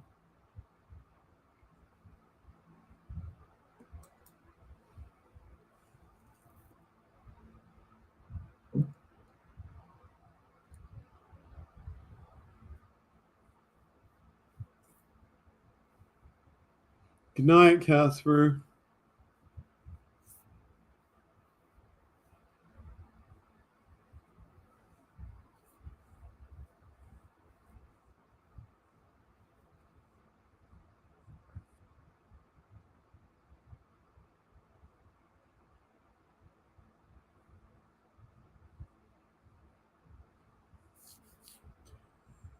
Okay.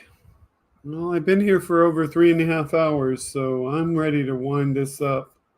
I think we'll call it a night, and we'll get back in next week with new topics. So thank you to our mods.